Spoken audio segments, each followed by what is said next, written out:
Hello everyone, welcome you all on your own very favorite channel of New Light NEET. So today we are going to discuss FST Test 39 और ये session है इस mission के तहत अब पढ़ने का अधिकार सबको, डॉक्टर बनने का अधिकार भी सबको। और ये मिशन है मैं mentor doctor SP Singh sir का, टीम न्यू लाइट का। तो आइए इस मिशन को पूरा करने के लिए सेशन शुरू करें। Question number 91, given below are two statements. Statement first, during the chemical reaction the number of carbon atoms and functional group are changed in enzyme molecule. Statement 2, in all enzymes in non-protein constituents called cofactors are bound to the enzyme to make the enzyme catalytically active. तो यहाँ पर all enzymes जो लिखा हुआ है ये गलत है। सारे एंजाइम्स नहीं, जो कॉन्जुगेटेड एंजाइम्स हैं। सिंपल एंजाइम्स में सिर्फ प्रोटीन्स ही होती हैं, कॉन्जुगेटेड में प्रोटीन पार्ट भी है और नॉन प्रोटीन पार्ट भी है।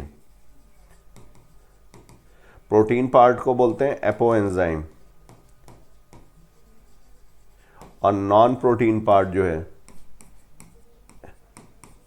इसको बोलेंगे cofactor.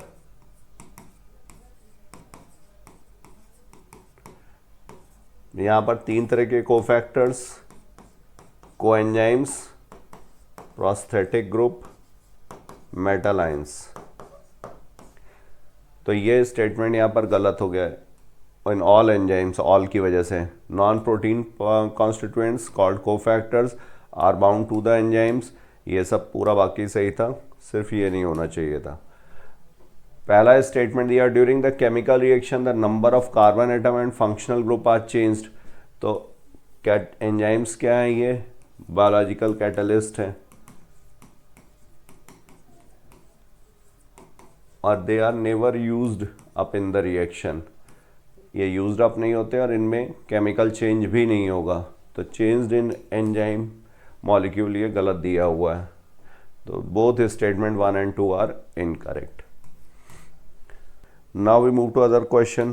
Question number 92, non membranous nucleoplasmic structures in nucleus are the site for active synthesis of. तो नॉन मेम्ब्रेनस है और न्यूक्लियोप्लाज्मिक स्ट्रक्चर है। ये हो गया न्यूक्लियोलस। किसके लिए रिस्पॉन्सिबल होता है? राइबोसोमल आरएनए के लिए। राइबोसोमल आरएनए कौन कौन से हैं? जैसे यूकैरियोटिक सेल है तो ये 28 ribosomal RNA, 18 ribosomal RNA, 5.8 ribosomal RNA और 5 राइबोसोमल आरएनए। आरएनए की सिंथेसिस किससे होगी? डीएनए से होगी। डीएनए कौन सा? Nucleolar organiser region. तो आंसर है यहाँ पर third. MRNA, tRNA, protein synthesis, ये प्रोटीन सिंथेसिस, ट्रांसलेशन ये साइटोप्लाज्म में होगा, ये न्यूक्लियस में बनेंगे, न्यूक्लियोप्लाज्म, बट न्यूक्लियोलस इसमें इन्वॉल्व नहीं है। तो आंसर हुआ third. Now we move to other question. Which of the following nucleic acid is present in an organism having 70S ribosome only? जिसमें सिर्फ 70S राइबोसोम है, न्यूक्लिक एसिड इज प्रेजेंट। तो यहाँ पर single standard DNA with protein coat, double standard circular naked DNA, double standard DNA enclosed in nuclear membrane, double standard circular DNA with histone proteins. तो 70S ribosomes किस में होते हैं? ये prokaryotes में। और प्रोकैरियोट्स में हिस्टोन प्रोटीन्स जो होंगी वो एब्सेंट होंगी। यहाँ पर डीएनए कैसा होगा? नेकेड होगा, without histone proteins, without nuclear membrane, circular होगा और डबल स्टैंडर्ड डीएनए। तो ये double standard circular DNA with histone proteins गलत, double standard DNA enclosed in nuclear membrane गलत, सिंगल स्टैंडर्ड डीएनए ये गलत। तो double standard circular naked DNA answer हुआ यहाँ पर second. Now we move to other question. Question number 94, after meiosis 1 the resultant daughter cells have same amount of DNA as in the parental cell in yes, twice the amount of DNA in comparison to haploid gametes, same amount of DNA in comparison to haploid gametes। तो यहाँ पर शुरुआत करते हैं haploid gamete से। Gamete में कितना होगा, एन और सी, प्लॉइडी होगी एन, डीएनए कंटेंट होता है गैमीट का सी, दो गैमीट्स फ्यूज होंगे, मेल और फीमेल गैमीट, तो यहाँ पर एन और सी, ये दोनों जब फ्यूज होंगे जाइगोट बनेगा। जाइगोट में क्या हो जाएगा, ये 2n और 2c जाइगोट। इसके बाद फिर यहाँ पर एस फेज जब होगा तब ये हो जाएगा 2n, डीएनए कंटेंट डबल हो जाता है 4c आफ्टर एस फेज। इसके बाद जब मियोसिस फर्स्ट होगी तो मियोसिस फर्स्ट में डीएनए क्रोमोसोम्स जो होते हैं वो सेपरेट हो जाते हैं, होमोलोगस क्रोमोसोम्स का जो पेयर होगा वो सेपरेट हो जाएगा, तो n और 2c ये होगा। तो यहाँ पर दिया हुआ same amount of DNA as in the parent cell in s, तो ये गलत है, सेम अमाउंट ऑफ डीएनए नहीं है। Twice the amount of DNA in comparison to haploid gametes, तो हैप्लॉइड गैमीट्स में कितना है, n और c, c यहाँ पर बताता है डीएनए कंटेंट, n जो है ये प्लॉइडी बता रहा है। प्लॉइडी का मतलब हुआ set of chromosomes, number of set of chromosomes, और सी वैल्यू जो होती है ये डीएनए कंटेंट के लिए।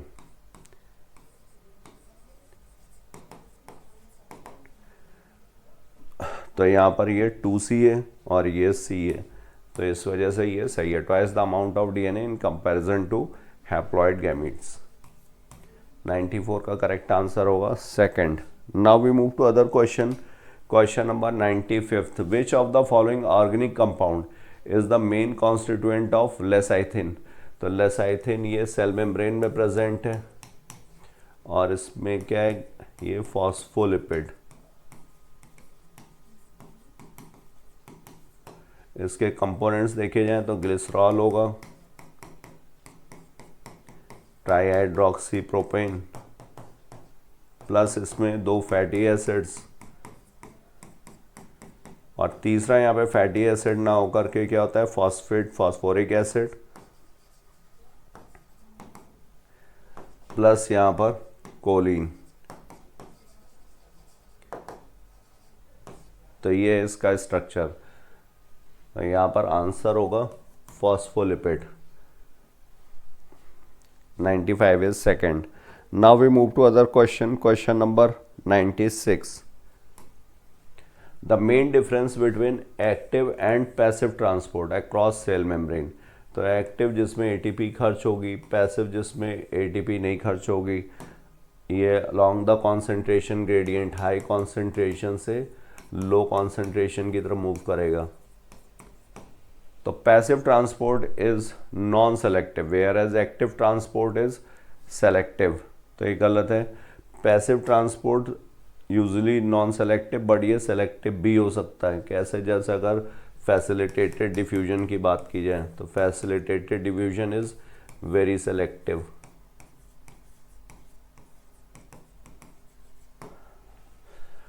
Passive transport requires a concentration gradient across a biological membrane, whereas active transport requires energy to move solutes. तो यहाँ पर ये सही है, पैसिव ट्रांसपोर्ट जो होगा ये कॉन्सेंट्रेशन ग्रेडियंट हाई कॉन्सेंट्रेशन से लो कॉन्सेंट्रेशन की तरफ मूव करेगा, whereas active transport requires energy to move solutes. No any difference between them, not any difference and between them. No difference between them. Active transport requires more ATP while passive transport requires less ATP. Passive में ATP की ज़रूरत ही नहीं पड़ती है, तो ये गलत हो गया। No difference between them ये भी गलत है। आंसर यहाँ पर सही होगा second. 96. Now we move to other question. Question number 97. Select the correct sequence of events: gametogenesis, gamete transfer, syngamy, zygote, cell division, cell differentiation and organogenesis. तो यहाँ पे गैमेटोजेनेसिस अगर मेल में देखा जाए तो स्पर्मेटोजेनेसिस होगी पहले, फिर उसके बाद स्पर्म का ट्रांसफ़र होगा फीमेल जेनिटल ट्रैक्ट में, इंसेमाइनेशन, फिर फैलोपियन ट्यूब में फर्टिलाइजेशन होगा, सिंगेमी, जाइगोट बनेगा, सेल डिवीजन, इसको क्लीवेज बोलेंगे, अर्ली सेल डिवीजन क्लीव से, फिर सेल डिफरेंशिएशन, देन ऑर्गन का फॉर्मेशन। तो ऑर्गेनोजेनेसिस। तो यहाँ पर पहला सही दिया हुआ है गैमेटोजेनेसिस, सेकंड में gamete transfer, syngamy, zygote, cell division, पहले यहाँ पे ऑर्गेनोजेनेसिस दे दिया, गलत है ये। Gametogenesis, syngamy, gamete transfer, zygote, cell division, cell differentiation. तो यहाँ पर गैमेटोजेनेसिस के बाद सिंगेमी दे दिया है, ये गलत है, गैमीट ट्रांसफ़र होना चाहिए था। Gametogenesis, gamete transfer, syngamy, zygote, cell differentiation, यहाँ सेल डिवीजन से पहले सेल डिफरेंशिएशन आ गया, तो ये भी गलत। आंसर सही है यहाँ पर first. Now we move to other question, question number 98। No new follicles develop in the luteal phase. तो मेंस्ट्रुअल साइकिल में ल्यूटियल फेज, सिक्रीटरी फेज भी बोलते हैं इसको।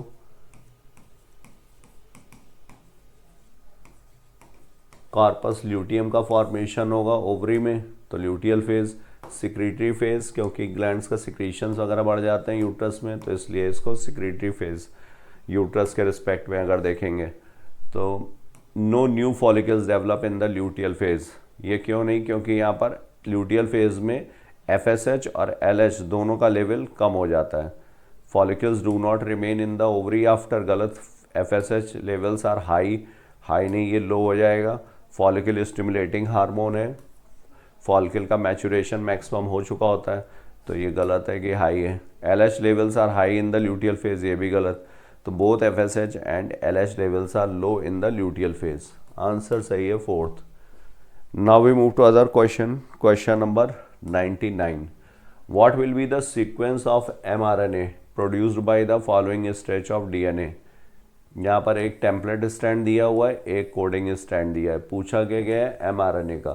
तो mRNA का हमें पता है सीक्वेंस जो होगा वही कोडिंग स्ट्रैंड के सीक्वेंस से एकदम एग्जैक्टली सिमिलर होगा, एक्सेप्ट T जो होगा यहाँ पर क्या होगा, ये U से रिप्लेस होगा, क्योंकि mRNA में थाइमीन नहीं होगा, तो ये यहाँ पर U, बाकी सीक्वेंस वही रहेगा और पोलैरिटी भी वही रहती है 5 prime to 3 prime.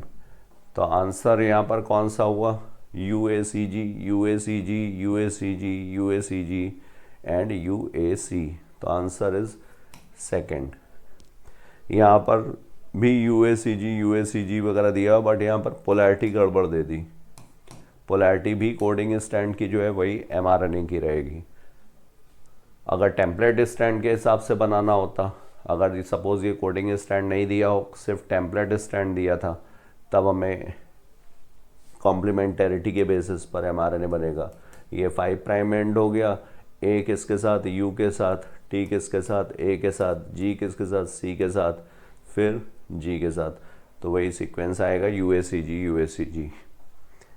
Now we move to other question, question number 100। Select the correct match, flatworms, network of trachea. तो यहाँ पर respiratory organ network of trachea नहीं, जनरल बॉडी सरफेस से होगा। स्पॉन्जेस, बुक लंग्स, ये यहाँ पर ये भी गलत है, बुक लंग्स नहीं, यहाँ पर भी general body surface. Aquatic arthropods, ये सही है, गिल्स के थ्रू।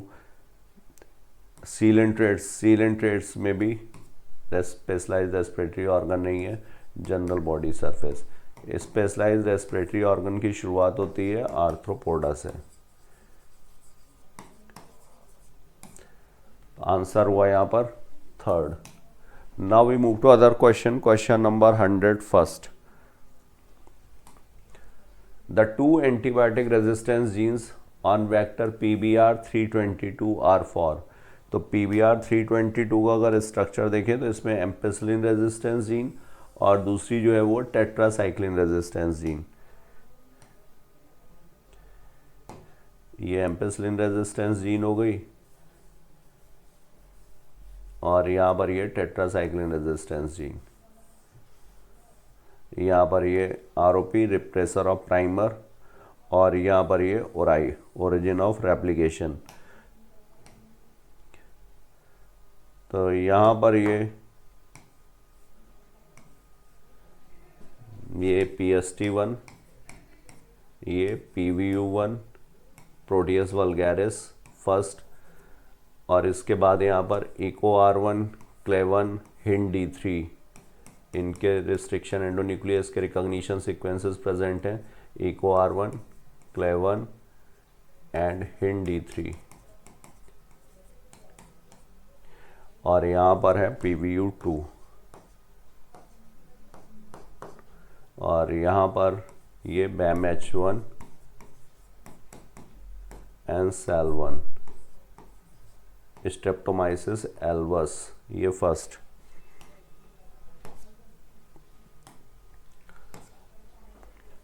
तो एम्पिसिलिन एंड टेट्रासाइक्लिन ये सही दिया हुआ है। ये यहाँ पर एम्पिसिलिन रेजिस्टेंस जीन और ये टेट्रासाइक्लिन रेजिस्टेंस जीन, ये ओराई और ये repressor of primer. Now we move to other question number 102. Exploitation of bioresources of a nation by multinational companies without authorization from the concerned country is referred to as, तो without proper authorization and without compensatory payment। Multinational companies के द्वारा traditional knowledge को use करना, वहाँ के bio resources को use करना बिना गवर्नमेंट की परमिशन के या बिना वहाँ के लोगों के परमिशन के, और विदाउट कंपनसेटरी पेमेंट, इसको बोलते हैं बायो पायरेसी, जैव चोरी। 100 second is second. Now we move to other question number 103। In a marriage between male with blood group A, male का ब्लड ग्रुप दिया A and female with blood group B, ये female का blood group, the progeny had either blood group A B और B, सिर्फ दो ही blood group possible थे। तो possible genotype of parents, तो इसमें अगर देखें आई ए और स्मॉल आई और आई बी और आई बी, तो ब्लड ग्रुप सही दिया हुआ है, ये मेल का है और ये फीमेल के लिए। अब यहाँ पर अगर ये इसके साथ फ्यूज़ होता है तो ब्लड ग्रुप क्या हो जाएगा, ए बी, और अगर ये इसके साथ दिया तो ये ब्लड ग्रुप होगा बी, और कोई यहाँ पर पॉसिबल नहीं है, तो ये सही दिया हुआ है। अब बाकी के अगर चेक करने हो तो इसमें देखेंगे तो इसमें सिर्फ ए बी ब्लड ग्रुप ही पॉसिबल है, एक ही ब्लड ग्रुप। इसमें अगर देखा जाए तो इसमें यहाँ पर ए बी तो है बट सिर्फ दूसरा ए है, जबकि हमें सिर्फ बी चाहिए।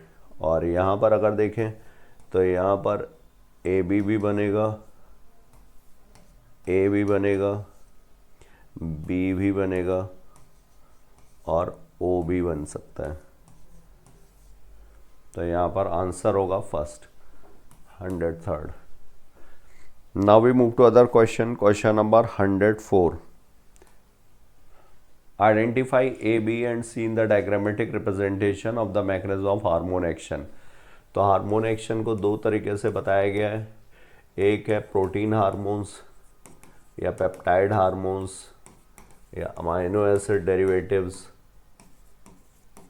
इन सब के जो रिसेप्टर्स हैं वो कहाँ पर होंगे, ये मेम्ब्रेन पर प्रेजेंट है, सेल मेम्ब्रेन पर।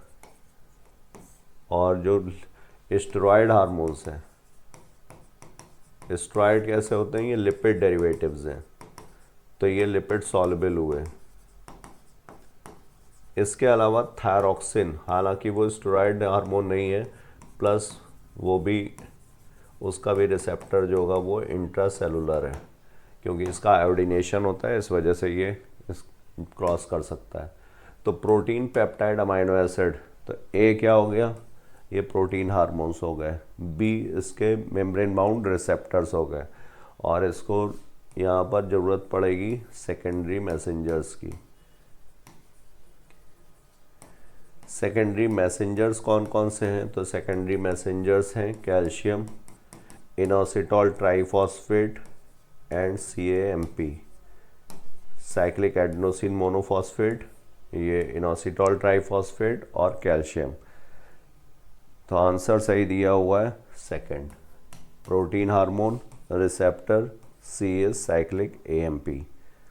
बाकी में स्टेरॉयड हार्मोन्स हैं और यहाँ पर ये गलत दे रखा है। तो 104 is second. Now we move to other question. Question number 105. Humans have acquired immune system that produces antibodies to neutralize pathogens. Still innate immune system is present at the time of birth. तो दो immune system दो तरीके का, एक innate और दूसरा acquired. innate जो है ये प्रेजेंट सिंस बर्थ है, और एक्वायर्ड जो हम लोग लाइफ टाइम में एक्वायर करते हैं आफ्टर बर्थ जो एक्वायर किया जाएगा.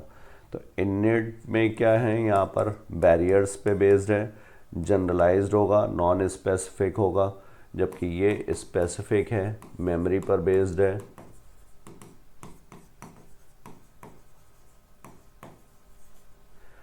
तो सर इसमें बैरियर्स कौन कौन से हैं, इसमें फिजिकल बैरियर्स हैं, फिजियोलॉजिकल बैरियर्स हैं, सेलुलर बैरियर्स हैं, एंड साइटोकाइन. साइटोकाइन में इंटरफेरॉन. तो ये क्या provide, it is very specific, पहला ही वर्ड गलत दिया हुआ. प्रोड्यूसेस मेमोरी सेल्स, ये भी गलत. Has natural killer cells which can produce phagocytose and destroy microbes. तो ये सही है थर्ड. प्रोवाइड्स पैसिव इम्यूनिटी, गलत.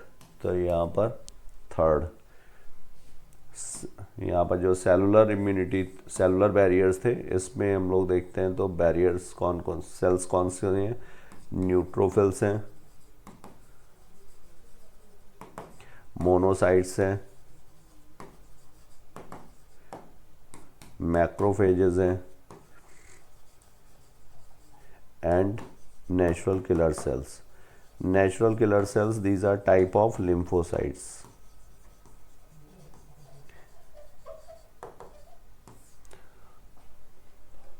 तो आंसर हो गया यहाँ पे third. Now we move to other question. Question number 106. Which of the following diseases is an auto immune disorder. तो ऑटो इम्यून डिसऑर्डर यहाँ पर कौन सा होगा, मायस्थीनिया ग्रेविस. मायस्थीनिया ग्रेविस में जो एंटीबॉडीज़ डेवलप होते हैं वो एसिटाइल कोलिन रिसेप्टर्स के अगेंस्ट डेवलप होते हैं.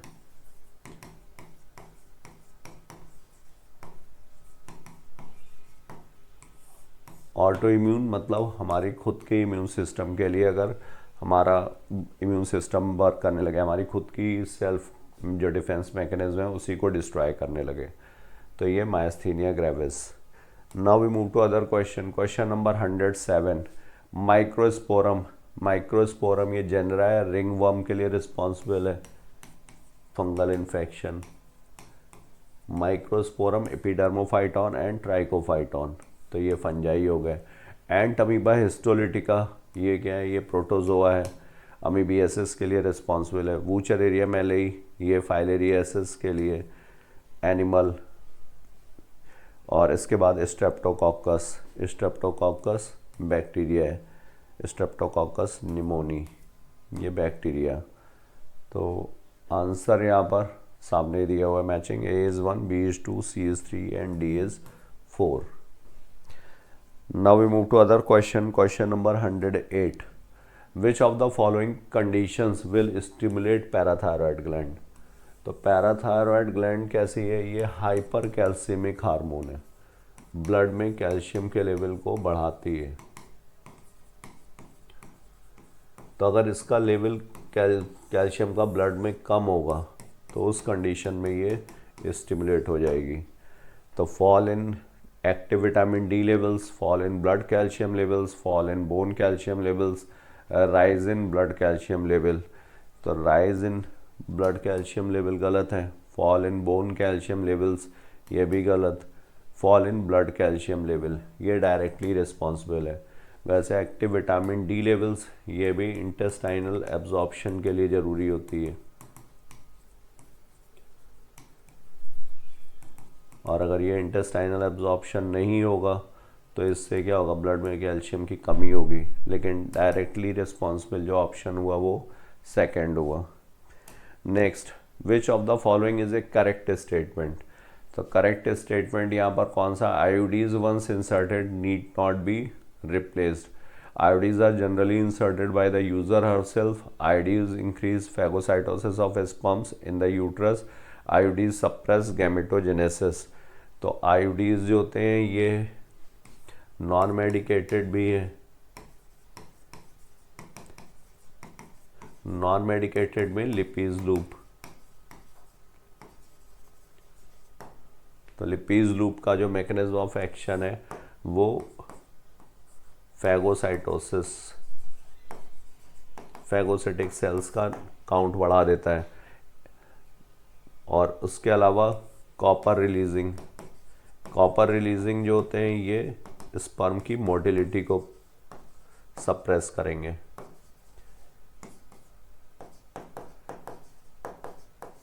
और तीसरे होते हैं हार्मोन रिलीजिंग।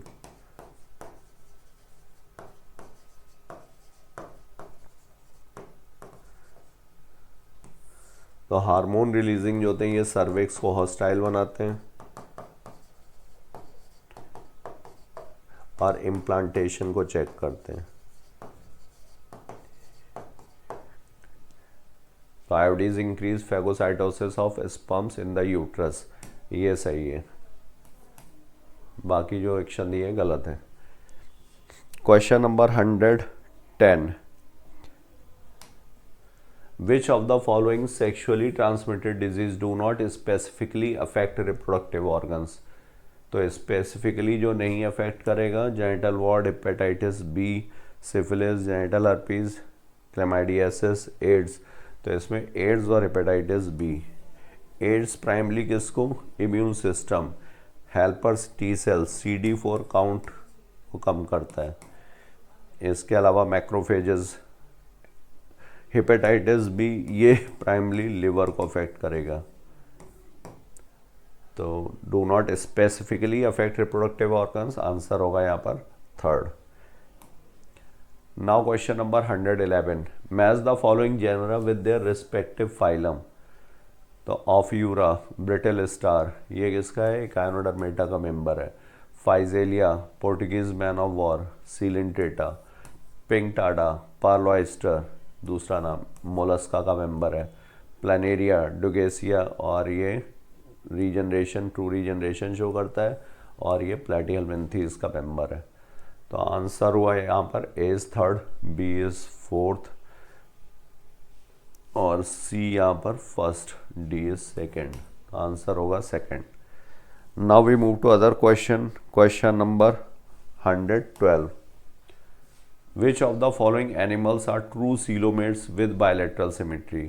तो ट्रू सीलोमेट की शुरुआत होती है एनिलिडा से।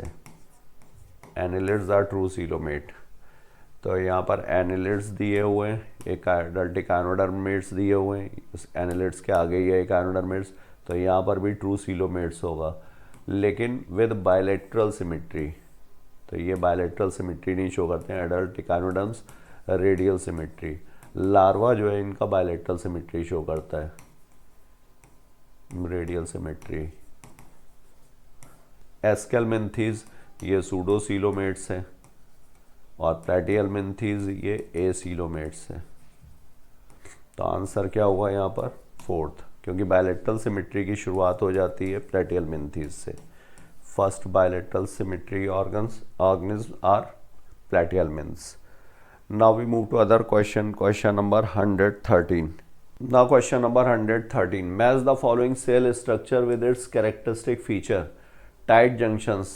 तो tight junctions किसके लिए? Establish a barrier to prevent leakage of fluid across epithelial cells.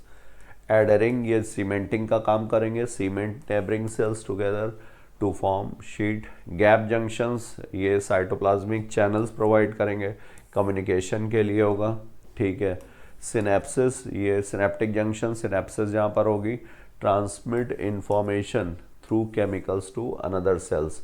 यहाँ पर ये प्री सिनेप्टिक मेम्ब्रेन, ये पोस्ट सिनेप्टिक मेम्ब्रेन, यहाँ पर ये सिनेप्टिक वेसिकल्स भरे होते हैं। जब एक्शन पोटेंशियल पहुँचेगा ये सिनेप्टिक वेसिकल्स फ्यूज हो जाते हैं। यहाँ पर ये रिसेप्टर्स प्रेजेंट हैं, इसमें जो न्यूरोट्रांसमीटर्स केमिकल्स भरे हुए हैं ये रिलीज हो जाते हैं सिनेप्टिक क्लेफ्ट में, यहाँ पर बाइंड करते हैं। तो transmit information through chemical to another cells. तो यहाँ पर आंसर हुआ third. Now we move to other question. Question number 114, the maximum volume of air a person can breathe in after a forced expiration is known as, तो इसको बोला जाएगा vital capacity.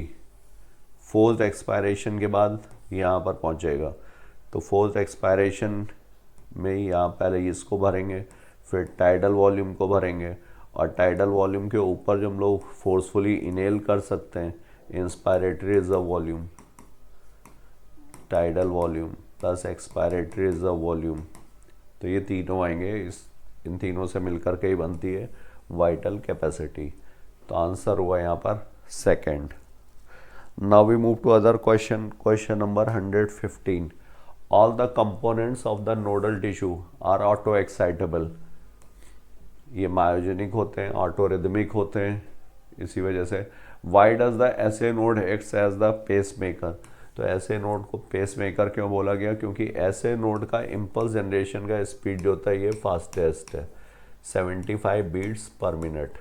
जो AV node है वो करीब 40 से 60 बीट्स पर मिनट, और बाकी जो नोडल टिश्यूज़ आगे हैं वो और भी कम।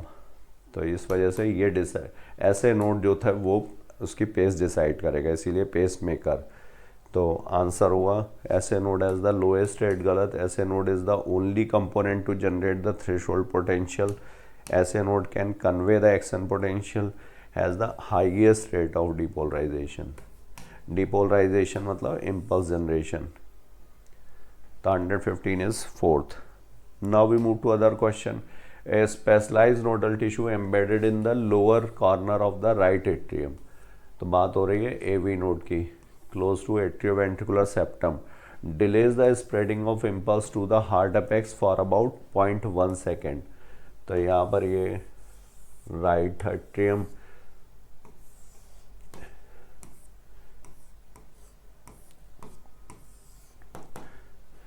यहाँ पर जो ये ऐसे नोड इधर, और राइट लोअर कॉर्नर पर ये एवी नोड, ये डिले करता है।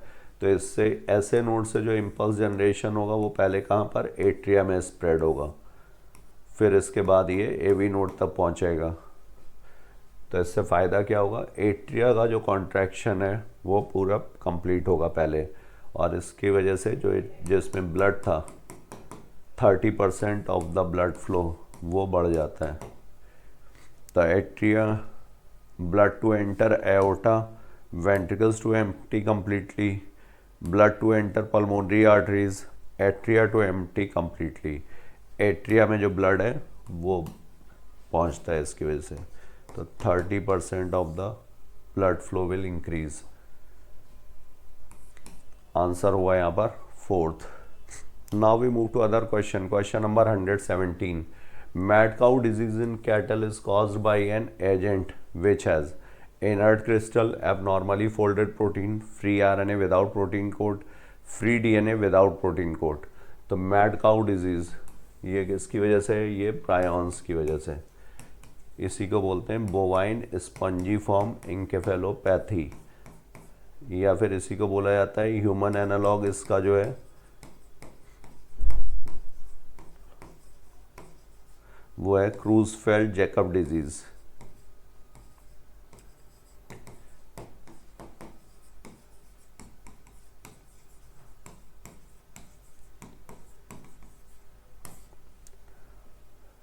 तो ये क्या हुआ, ये abnormally folded proteins, prions are abnormally folded proteins. Free RNA without protein code ये होते हैं वायरॉइड्स, और इनसे जो डिजीज़ होगी वो होगी पोटैटो स्पिंडल ट्यूबर डिजीज़।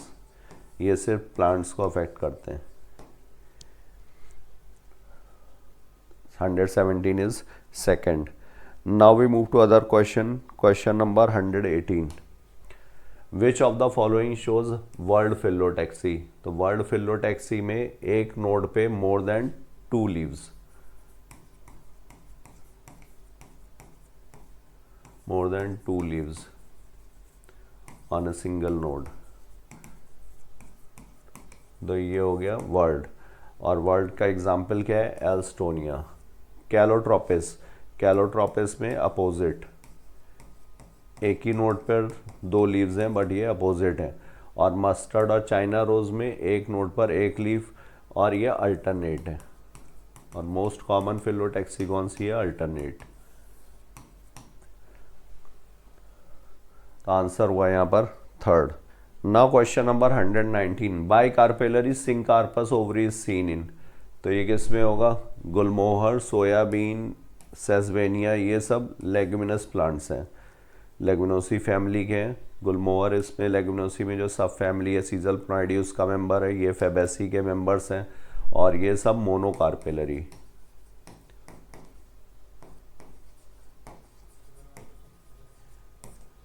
तो यहाँ पर ये मस्टर्ड फैमिली ब्रेसिकेसी फैमिली का मेंबर है, ब्रेसिका, और यहाँ पर बाइकार्पेलरी है, सिंकार्पस है, ओवरी सुपीरियर है। तो आंसर होगा यहाँ पर first. Now we move to other question. Now question number 120, which of the following is most common type of embryo sac in angiosperm. तो most common type of embryo sac अगर देखा जाए यहाँ पर तो मोनोस्पोरिक। मोनोस्पोरिक में एक functional megaspore होता है, सिंगल फंक्शनल मेगास्पोर।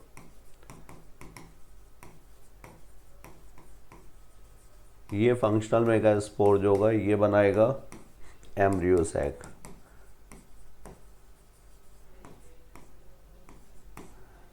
और एम्ब्रियो सैक में कितने सेल्स हैं? 7 सेल्ड 8 न्यूक्लिएट। तो 8 न्यूक्लियस बनने हैं। 8 न्यूक्लियस के लिए यहाँ पर होते हैं 3 माइटोसिस। तो monosporic with 3 sequential mitotic division. Answer होगा सेकंड।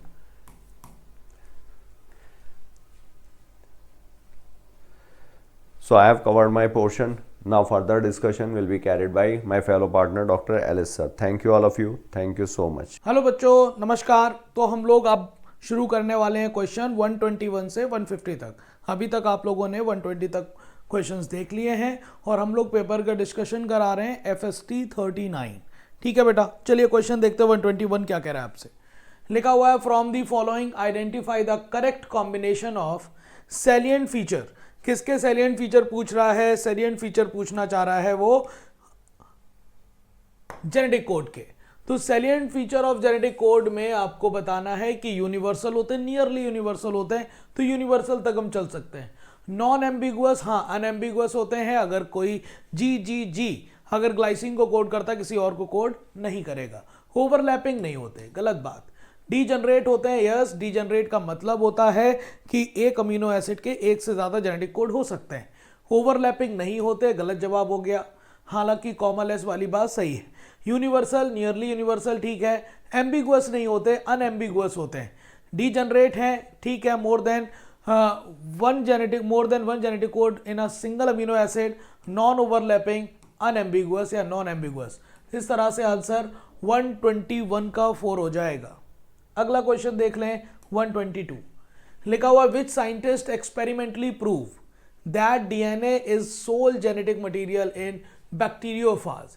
तो बैक्टीरियोफाज आपके पास वायरस है, आपको पता है, और इस वायरस में जेनेटिक मटेरियल के बारे में बताने वाले कि जेनेटिक मटेरियल के तौर पर डीएनए ही होता है।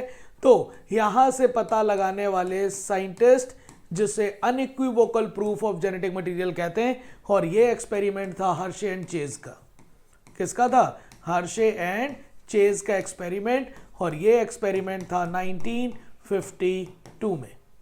ठीक है, आंसर क्या बनेगा? थर्ड। हालांकि बीडल एंड टेटम ने बताया था क्रोमैटिन का लुक बीड्स ऑन स्ट्रिंग की तरह है।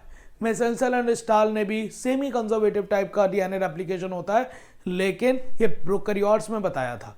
जबकि आपके पास जैकब एंड मोनर्ड की बात की जाए तो यहां पर हम बात कर सकते हैं लैकोपेरॉन की। ठीक है, अगला लिखा हुआ है in process of transcription in eukaryote the RNA polymerase first transcribe.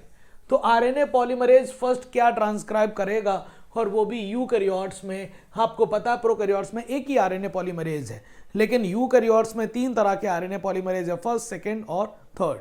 First ribosomal RNA बनाता है, उसमें 28S ribosomal RNA, 18S ribosomal RNA, 5.8S ribosomal RNA.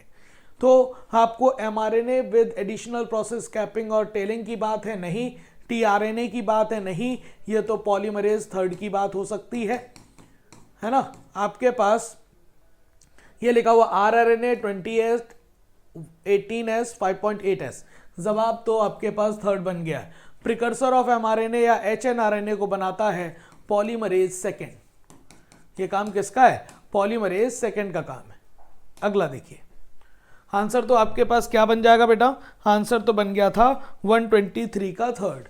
अगला देखिए 124, in which genetic condition each cell in the affected person has 3 sex chromosome XXY। इसका मतलब ये trisomy है ना, और ट्राइसोमी किसकी है? Trisomy of X chromosome. और X क्रोमोसोम की ट्राइसोमी आपको कहां पर दिखाई देती है? उस सिंड्रोम का नाम है क्लाइनफेल्टर सिंड्रोम। क्या है?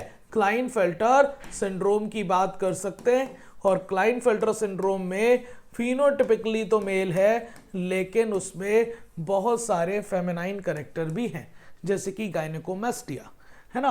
तो ये थैलेसीमिया की बात नहीं है, क्लाइनफेल्टर सिंड्रोम की है, फेनिलकीटोन्यूरिया नहीं, टर्नर सिंड्रोम नहीं। जवाब 124 का सेकंड हो जाएगा।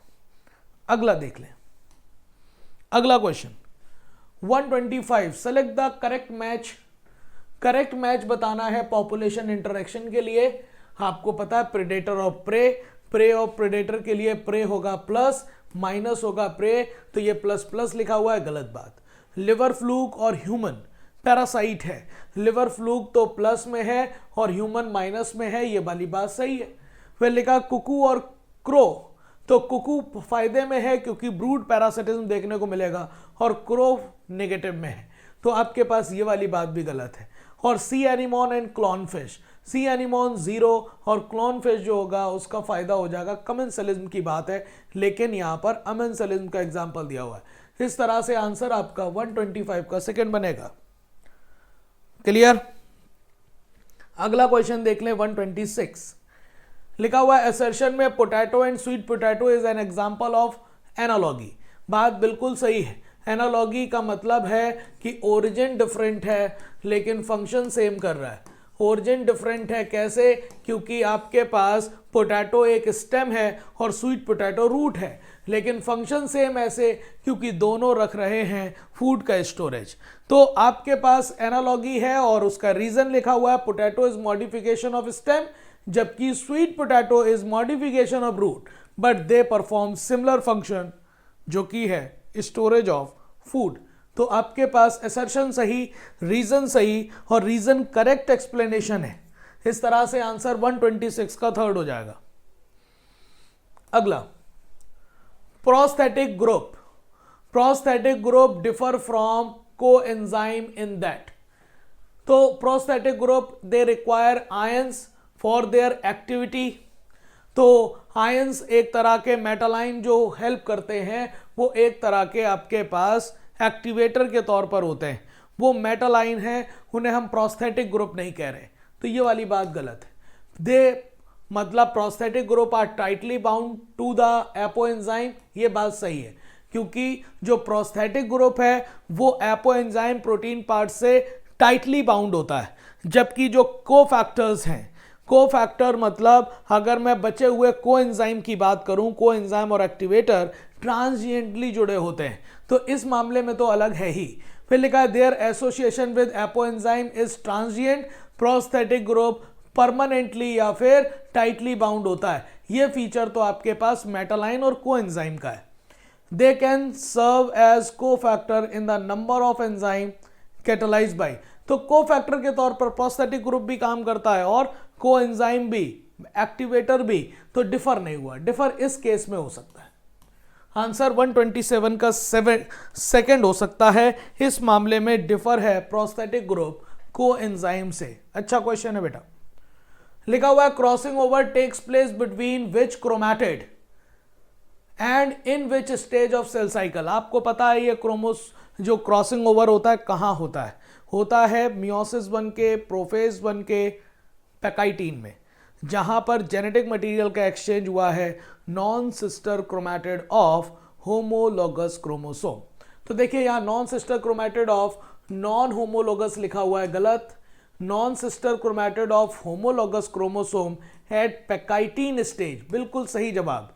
बाकी में आपके पास देखो यहाँ जाइगोटीन लिखा हुआ है, गलत जवाब, और यहाँ पर नॉन होमोलोगस लिखा हुआ है, गलत जवाब।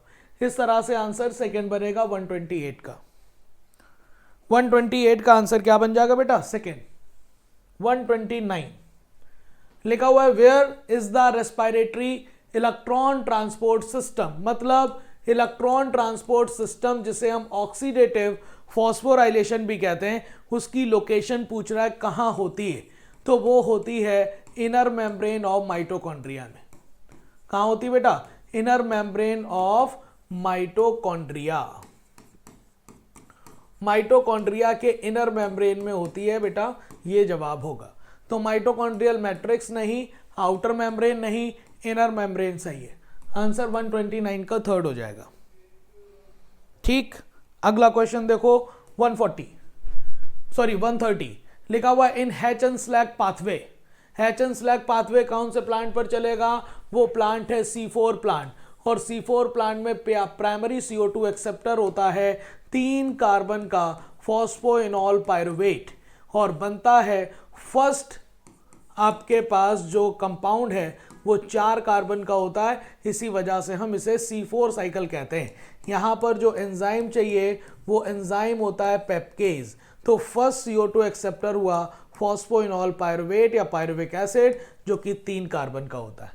तो ये एक्सेप्टर आपके पास ऑक्सैलो एसिटिक नहीं, फॉस्फोग्लिसरिक एसिड नहीं, फॉस्फोइनॉल पायरुवेट या फिर पायरुविक एसिड होगा। आंसर क्या बन जाएगा बेटा? थर्ड। 131 देखिए क्या लिखा हुआ, one scientist culture Cladophora. Cladophora, और क्लैडोफोरा का यूज किया बता रहे हैं, और सस्पेंशन इन अ एजोटोबैक्टर जो कि एरोबिक बैक्टीरिया है, and illuminated the culture by splitting light through the prism. Prism का यूज करके लाइट को उसके स्पेक्ट्रम में तोड़ देकर आपके डिफरेंट लाइट में फर्स्ट एक्शन स्पेक्ट्रम का पता लगाने वाले साइंटिस्ट T.W. एंगलमैन, और उन्होंने क्लैडोफोरा और एरोबिक बैक्टीरिया का यूज किया और कहा कि जहां पर ऑक्सीजन का लिबरेशन ज्यादा है वहां पर रेट ऑफ फोटोसिंथेसिस ज्यादा है, वहां पर लाइट का एब्जॉर्प्शन ज्यादा है। इसका मतलब आपके पास फोटोसिंथेसिस सबसे ज्यादा आपको ब्लू और रेड लाइट में देखने को मिली। ब्लू में और रेड लाइट में एजोटोबैक्टर जैसे एरोबिक बैक्टीरिया ज्यादा मिले, बिकॉज ऑक्सीजन ज्यादा वहां निकल रही थी। तो ये काम वॉयलेट और ग्रीन में नहीं, इंडिगो और ग्रीन में नहीं, ऑरेंज और येलो में नहीं, आंसर होगा ब्लू और रेड लाइट। ठीक है बेटा, समझ गए? चलो अगला बताते हैं। लिखा हुआ in order to increase the yield of sugar cane crop which of the following plant growth regulator should be spread. तो शुगर केन की क्रॉप को, उसकी ग्रोथ को आपने बढ़ाया और यहां पर आपने क्या डाला? जिब्रेलिक एसिड या जिब्रेलिन, जिसकी वजह से ये ग्रोथ 20 टन पर एकड़ इंक्रीज कर गई। और ये सही आपको पूछ रहा है कि वो प्लांट ग्रोथ रेगुलेटर इथाइलिन है नहीं, ऑक्सिन है नहीं, साइटोकाइनिन है नहीं, जवाब है जिब्रेलिन, जिब्रेलिक एसिड। ठीक है। 133 लिखा हुआ which type of pollination takes place in Vallisneria. Vallisneria के बारे में याद रखिएगा कि अगर मैं आपसे कहूं कि वैलिसनेरिया और उसके साथ साथ हाइड्रिला और वैलिसनेरिया हाइड्रिला आपके पास ये वो प्लांट हैं जिसमें वाटर के सरफेस पर पॉलिनेशन होगा, जिसे हम कहते हैं एपीहाइड्रोफिली। क्या कहते हैं बेटा? एपीहाइड्रोफिली। लेकिन अगर आपसे कहा जाए जूस्टेरा या फिर आपके पास इसी को हम सी ग्रासेस भी कहते हैं, यहाँ पर आपके पॉलिनेशन जो होगा वो वाटर में सबमर्ज्ड कंडीशन में होगा, मतलब वाटर के अंदर होगा। एपी का मतलब वाटर के सरफेस पर होगा, और यहाँ पर होगी हाइपोहाइड्रोफिली। क्या होगी? हाइपोहाइड्रोफिली। और हाइपोहाइड्रोफिली से ये वाटर के अंदर वाली कंडीशन में, मतलब सबमर्ज्ड कंडीशन में होगा। तो यहाँ पर हाइड्रिला के बारे में लिखा pollination occurs submerged condition by water, गलत बात। ये बात जूस्टेरा के लिए सही है। फिर लिखा है flower emerge above water surface of water and pollination occurs by insect. तो आपके पास वाटर बाहर निकल गया और इंसेक्ट और एयर के द्वारा पॉलिनेशन आपको देखने को आइकॉनिया और पिस्टिया में देखने को मिलेगा, ना कि वेलिसनेरिया में। Flower emerge above water surface and pollination is carried out wind, ये आपके पास चाहे इंसेक्ट हो या विंड हो, ये इसमें नाम हो सकता है आइकॉनिया और वाटर लिली का। मेल फ्लावर और इसकी जगह पर पॉलन ग्रेन भी हो सकता है। Male flower and pollen grain carried out by water current to female flower at water surface. यहां पर आपको पास एपीहाइड्रोफिली की कंडीशन फिल होते दिख रही है और ये आपको देखने को मिल जाएगा कहां पर, वेलिसनेरिया में। आंसर 133 का 4 हो जाएगा। क्लियर? 134 लिखा हुआ है in which one of the following both autogamy and geitonogamy prevented. Autogamy और गाइटेनोगैमी अगर दोनों प्रिवेंट करनी है तो इसका मतलब आपको प्लांट कैसा बनाना पड़ेगा, डायोसियस। और डायोसियस होगा तो उसमें फ्लावर कैसा होगा, यूनिसेक्सुअल। तो इसका मतलब आपको यह याद रखना पड़ेगा, ऐसा काम पपाया में देखने को मिलता है। ठीक है? और डायोसियस प्लांट में सिर्फ पपाया नहीं आता, डेट पाम भी आता है। डेट पाम जैसे प्लांट और पपाया, इन दोनों में आपको गाइटेनोगैमी भी प्रिवेंट हो जाएगी और ऑटोगैमी भी। क्यों? क्योंकि यहां पर यूनिसेक्सुअल फ्लावर देखने को मिल जाते हैं। अगला आप देखिए, लिखा हुआ western Ghat have large number of plant and animal species. ठीक है, वेस्टर्न घाट है क्या? वेस्टर्न घाट आपके पास आते हैं हॉट स्पॉट्स में। लिखा हुआ है आर नॉट फाउंड इन मतलब not found anywhere else, which of the following terms will you use to notify. बहुत सारे ऐसे प्लांट और एनिमल स्पीसीज है जो वहीं पर पाए जाते हैं और कहीं नहीं, और ऐसी स्पीसीज को हम एंडेमिक स्पीसीज कहते हैं। तो ये आपकी स्पीसीज का नाम एंडेमिक होता है, ना वल्नरेबल, ना थ्रेटेंड, ना कीस्टोन। आंसर क्या हो जाएगा? फर्स्ट। 135 136 लिखा हुआ between which among the following the relationship is not an example of commensalism. यहां पर कौन सा एग्जाम्पल कॉमनसेलिज्म का नहीं है? Orchid and the tree on which grows. तो आपके पास ये कॉमनसेलिज्म का एग्जाम्पल है। Cattle egret and grazing cattle है। आपके पास सी ऑनिमॉन एंड क्लॉनफिश है। Female wasp and female fig species ये नहीं है। ये एग्जाम्पल है म्यूचुअलिज्म का। इसमें both parties are beneficial. Answer 4 हो जाएगा क्योंकि नॉट पूछा है। क्लियर? 137 कोका एल्कोलॉइड्स और कोकेन इज ऑब्टेन्ड फ्रॉम। तो आपको पता है कि भाई कोका एल्कोलॉइड्स आपको एट्रोपा बेलाडोना, पैपेबर सोमनिफेरम या धतूरा से नहीं, एरिथ्रोजाइलम कोका। साउथ अमेरिका का नेटिव प्लांट है बेटा, ये याद रखिएगा। और पैपेबर सोमनिफेरम से मुझे मॉर्फिन मिलेगी, हेरोइन मिलेगी, स्मैक मिलेगी। क्लियर? और एट्रोपा बेलाडोना और धतूरा हेलुसिनोजेनिक इफेक्ट रखते हैं। बढ़िया क्वेश्चन है। देखिए लिखा है among the following pairs of microbes which pair has both. कौन सा पेयर ऐसा है जिसमें both the microbes that can be used as biofertilizer. Biofertilizer के तौर पर वही आपके माइक्रोब यूज होते हैं जो नाइट्रोजन फिक्सेशन कर सकते हैं। तो आपके एस्परजिलस और राइजोबियम। एस्परजिलस नहीं करता, हालांकि राइजोबियम कर सकता है। राइजोबियम करता है, राइजोपस आपके पास फंजाई है। ठीक है, आपके पास, और राइजोपस नहीं करता एज ए मतलब नाइट्रोजन फिक्सेशन की तौर का काम नहीं कर रहा। साइनोबैक्टीरिया और राइजोबियम कर सकता है, एस्परजिलस नहीं, साइनोबैक्टीरिया यस। तो इस तरह से आंसर आपका 3rd हो जाएगा। साइनोबैक्टीरिया का सिम्बियोटिक एसोसिएशन आपको देखने को मिला होगा एजोला लीव्स में एनाबिना के साथ। ठीक है, जो नाइट्रोजन फिक्सेशन कर सकता हो। राइजोबियम को देखा होगा आपने लेग्यूमिनस में, प्लांट में नोड्यूल का फॉर्मेशन करते हुए। 139 क्या कह रहा है? An enzyme catalyzing the removal of nucleotide. आपको उस एंजाइम का नाम लेना है जो रिमूव करा दे न्यूक्लियोटाइड को फ्रॉम द डीएनए, मतलब कट कर दे डीएनए को। तो ये काम जोड़ने वाला है लाइगेज का, तोड़ने वाला नहीं। एंडोन्यूक्लियस तोड़ देगा, काइटिनेज काइटिन की सेल वॉल को ब्रेक करेगा, और प्रोटीन को तोड़ने वाला प्रोटीएजेस होगा। आंसर आपके पास सेकंड बन जाएगा, सेकंड बन जाएगा बेटा 139 का। आगे 140 क्वेश्चन आपको क्या कह रहा है बताइएगा। लिखा हुआ है in RNA interference the gene are silent using. तो आरएनए इंटरफेरेंस में जीन को साइलेंट कैसे किया जाता है? हम एंटी सेंस आरएनए और डाइसर भेजकर सेंस आरएनए को साइलेंस करा देते हैं, क्योंकि वो सेंस और एंटी सेंस मिलकर डबल स्टैंडर्ड आरएनए बनाता है, जो कि यूकैरियोटिक सेल का एक सेलुलर डिफेंस है कि वो डबल स्टैंडर्ड आरएनए को देखते ही पागल हो जाता है, कट कर देता है सेंस आरएनए को। तो आपके पास ये डबल स्टैंडर्ड आरएनए की बात है, डीएनए की नहीं। ये नहीं, डबल स्टैंडर्ड आरएनए। 140 का आंसर क्या हो जाएगा? फर्स्ट। अगला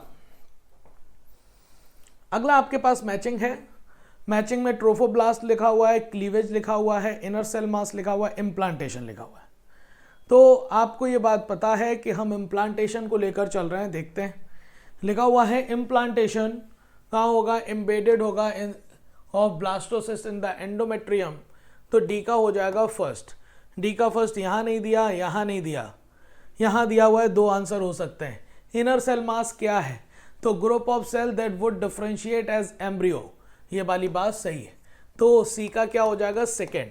और सी का सेकेंड यहाँ नहीं दिया, गलत आंसर, तो सेकेंड मिल गया है। बाकी भी देख लेते हैं। क्लीवेज क्या है? माइटोटिक डिवीजन है इन द जाइगोट, ये हो जाएगा 4।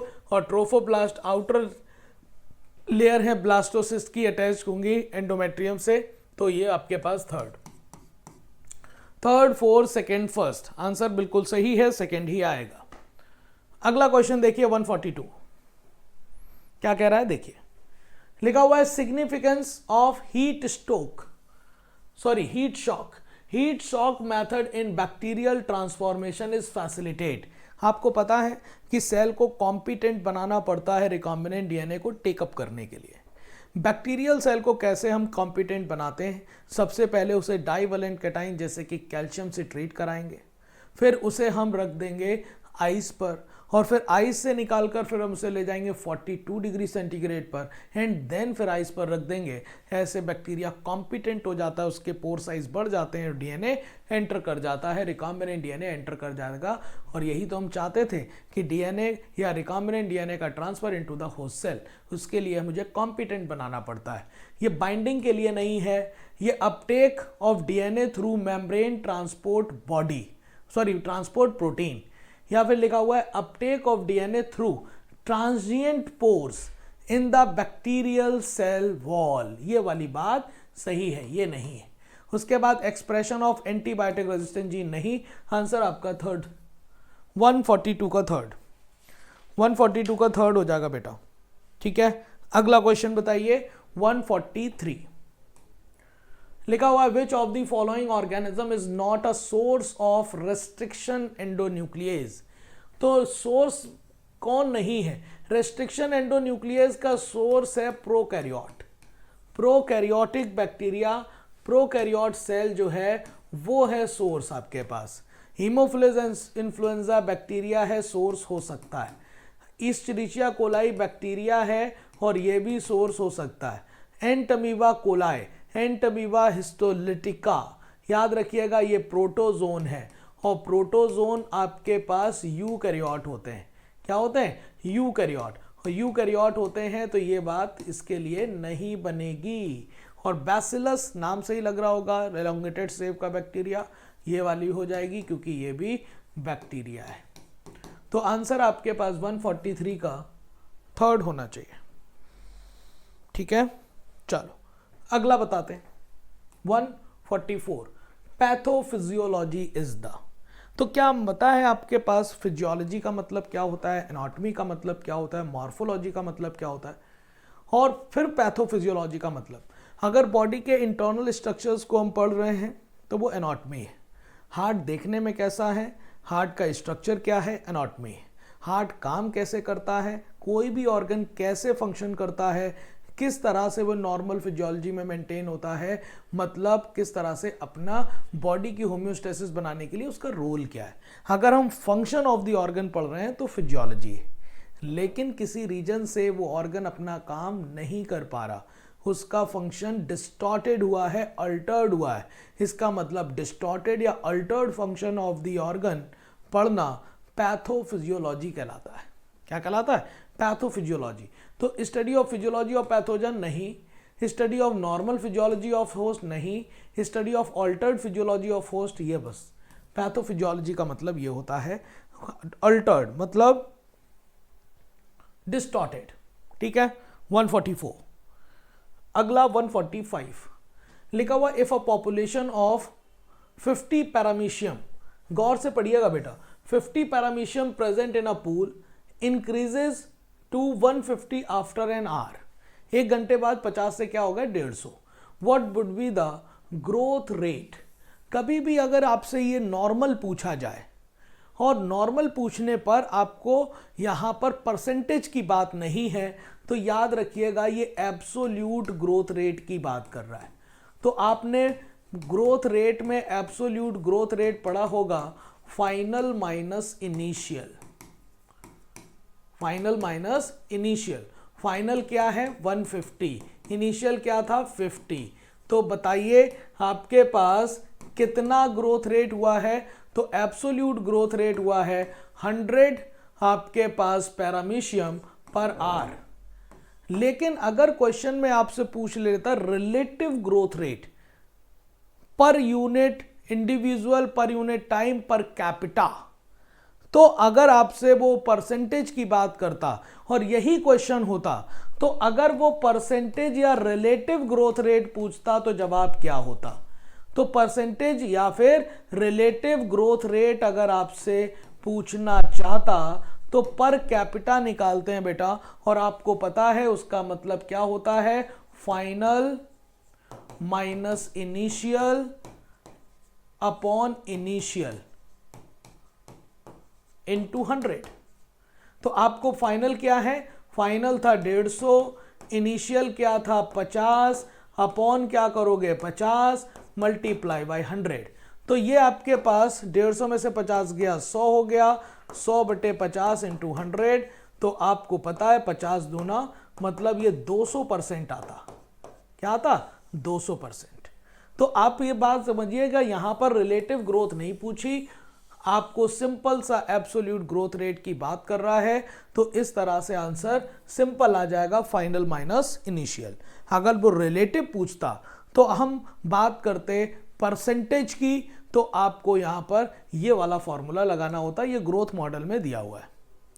ठीक है। आगे 146, what is the common to the technique in vitro fertilization, cryopreservation और टिश्यू कल्चर? ये तीनों आपके पास एग्जाम्पल हैं इन सीटू कंजर्वेशन के या एक्स सीटू कंजर्वेशन के।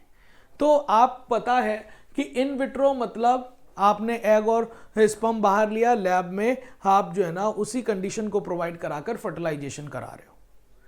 क्रायो प्रिजर्वेशन में आपने सीड लिया या पॉलन लिया या फिर कोई भी अदर चीज, आपने -196 डिग्री सेंटीग्रेड पर उसे बाहर प्रिजर्व किया। ऐसे ही आपके टिश्यू कल्चर में हमने एक्सप्लांट लिया, बाहर वो कंडीशन पैदा करी जिसमें सेल डिवीजन शुरू हो गया। तो ये ऑन साइट कंजर्वेशन नहीं हुआ ना, ये तो नेचुरल से अदर कंडीशन में, मतलब ऑफ साइट कंजर्वेशन। और ये सब एक्स सीटू कंजर्वेशन के एग्जांपल हैं। आपके पास जवाब है all are ex situ conservation method, all required ultra modern equivalent to large space, all method for conservation of extinct organism नहीं। आपके पास जवाब क्या हो जाएगा? सेकेंड। क्या हो जाएगा बेटा? सेकेंड जवाब। ठीक है। अगला क्वेश्चन 147, क्या लिखा हुआ है? Which of the following statement is correct? Correct statement में देखिए, parthenium is an endemic species of our country. Parthenium endemic species नहीं है, ये एक्सोटिक स्पीसीज है। याद है कि वीट के जरिए आ गई थी इंडिया में, है ना। पार्थेनियम से, कैरेट ग्रास से आपके पास हे फीवर, आपको ब्रोंकाइटिस या अस्थमा जैसी बीमारियां हो जाती। African cat is not threat to indigenous catfish बिल्कुल है। अफ्रीकन कैटफिश क्या है? अफ्रीकन कैटफिश क्या हो गई? अफ्रीकन कैटफिश जो हो गई है वो हो जाएगी एग्जॉटिक स्पीसीज। इंडिजिनस कैटफिश के लिए तो प्रॉब्लम हो ही जाएगी। Stealer sea cow is an extinct animal, ये बात सही है। Passenger pigeon, stealer sea cow, है ना, आपके पास डोडो, क्वेगा, ये सब आपके पास क्या हो गए? एक्सटिंक्ट हो गए। Lantana is popularly known as carrot grass, इसे नहीं कहते। कैरेट ग्रास का दूसरा नाम पार्थिनियम है। आंसर क्या बन जाएगा? थर्ड। क्या हो जाएगा बेटा? थर्ड हो जाएगा। 147, 148 क्या कह रहा है? Select the correct match. तो करेक्ट मैच अगर आपको कराना है तो बताइए। टीएमबी में इन्फेक्शियस आरएनए होता है, बिल्कुल, टोबैको मोज़ेक वायरस। इनफैक्ट आपके पास जो जेनेटिक मटेरियल के तौर पर आरएनए है जो कि इन्फेक्शियस है। बैक्टीरियोफाज डीएनए इज इन्फेक्शियस, बिल्कुल, डबल स्टैंडर्ड डीएनए है और वो इन्फेक्शियस है। वायरॉइड में आरएनए इन्फेक्शियस है, ये भी सही है। लाइकेन में 2 टाइप के ऑर्गेनिज्म इन्वॉल्व हैं, एक एल्गी है, एक फंजाई है। सिम्बियोटिक रिलेशनशिप है, बोथ पार्टीज बेनिफिशियल है और एक दूसरे के बिना नहीं रह सकती। सारी की सारी बातें सही हैं। आंसर 148 का 4 हो जाएगा। अगला, विच of the following and choose the correct option. तो आप करेक्ट ऑप्शन चूज करिए। क्यूटिकल क्या होता है? आपको पता है वैक्सी लेयर की कवरिंग होती है, लीफ या स्टेम पर पाई जाएगी, ट्रांसपिरेशन के लॉस को कम करेगी, एक का थर्ड हो जाएगा। बुल्ली फॉर्म सेल आपको पता है एम्प्टी कलरलेस सेल होती हैं जो लीफ को रोलिंग और अनरोलिंग में हेल्प करेंगी, एडेक्सियल सरफेस पर पाई जाएंगी जिससे ट्रांसपिरेशन का लॉस कम होगा। तो ये 4 हो जाएंगे, मोनोकॉट में पाई जाती। फिर स्टोमेटा के बारे में बात करें, उसमें गार्ड सेल होती हैं, 2 गार्ड सेल होती हैं। एपिडर्मल मॉडिफाइड सेल्स हैं having the chloroplast performing photosynthesis. Double shape है तो वो मोनोकॉट है, बीन शेप है तो वो डाइकॉट है। ये हो जाएगा फर्स्ट। एपिडर्मिस आपके सिंगल लेयर्ड होती है, पैरेन्काइमा की बनी होती है, डिफरेंशिएशन का प्रोडक्ट है, तो ये आपके पास हो जाएगा second. Third, fourth, first, second, third, fourth, first, second को लेकर आंसर आपके पास 149 का क्या आ जाएगा? फर्स्ट। ठीक है। अगला 150, cells of this tissue are living. कह रहे हैं किसी टिश्यू है उसकी सेल लिविंग है and shows angular wall thickening. और वॉल की थिकनिंग कॉर्नर्स पर आपको इसी से पता चल जाए कि कॉलिनकाइमा की बात करने जा रहा है। Also provide mechanical support, living और मैकेनिकल सपोर्ट, कॉर्नर्स थिक। तो आपके पास ये जाइलम नहीं, स्क्लेरेंकाइमा नहीं, ये कॉलिनकाइमा है और जवाब हो जाएगा थर्ड। क्या हो जाएगा? थर्ड। तो इस तरह से आप लोगों ने मेरे साथ 121 से 150 तक क्वेश्चंस देख लिए। आई होप आपको हर एक क्वेश्चन अच्छा लगा होगा, समझ आया होगा। ऐसे ही पढ़ते रहिए, ख्याल रखिए। आगे के क्वेश्चन के लिए विक्रम सर का स्वागत करिए। Thank you so much.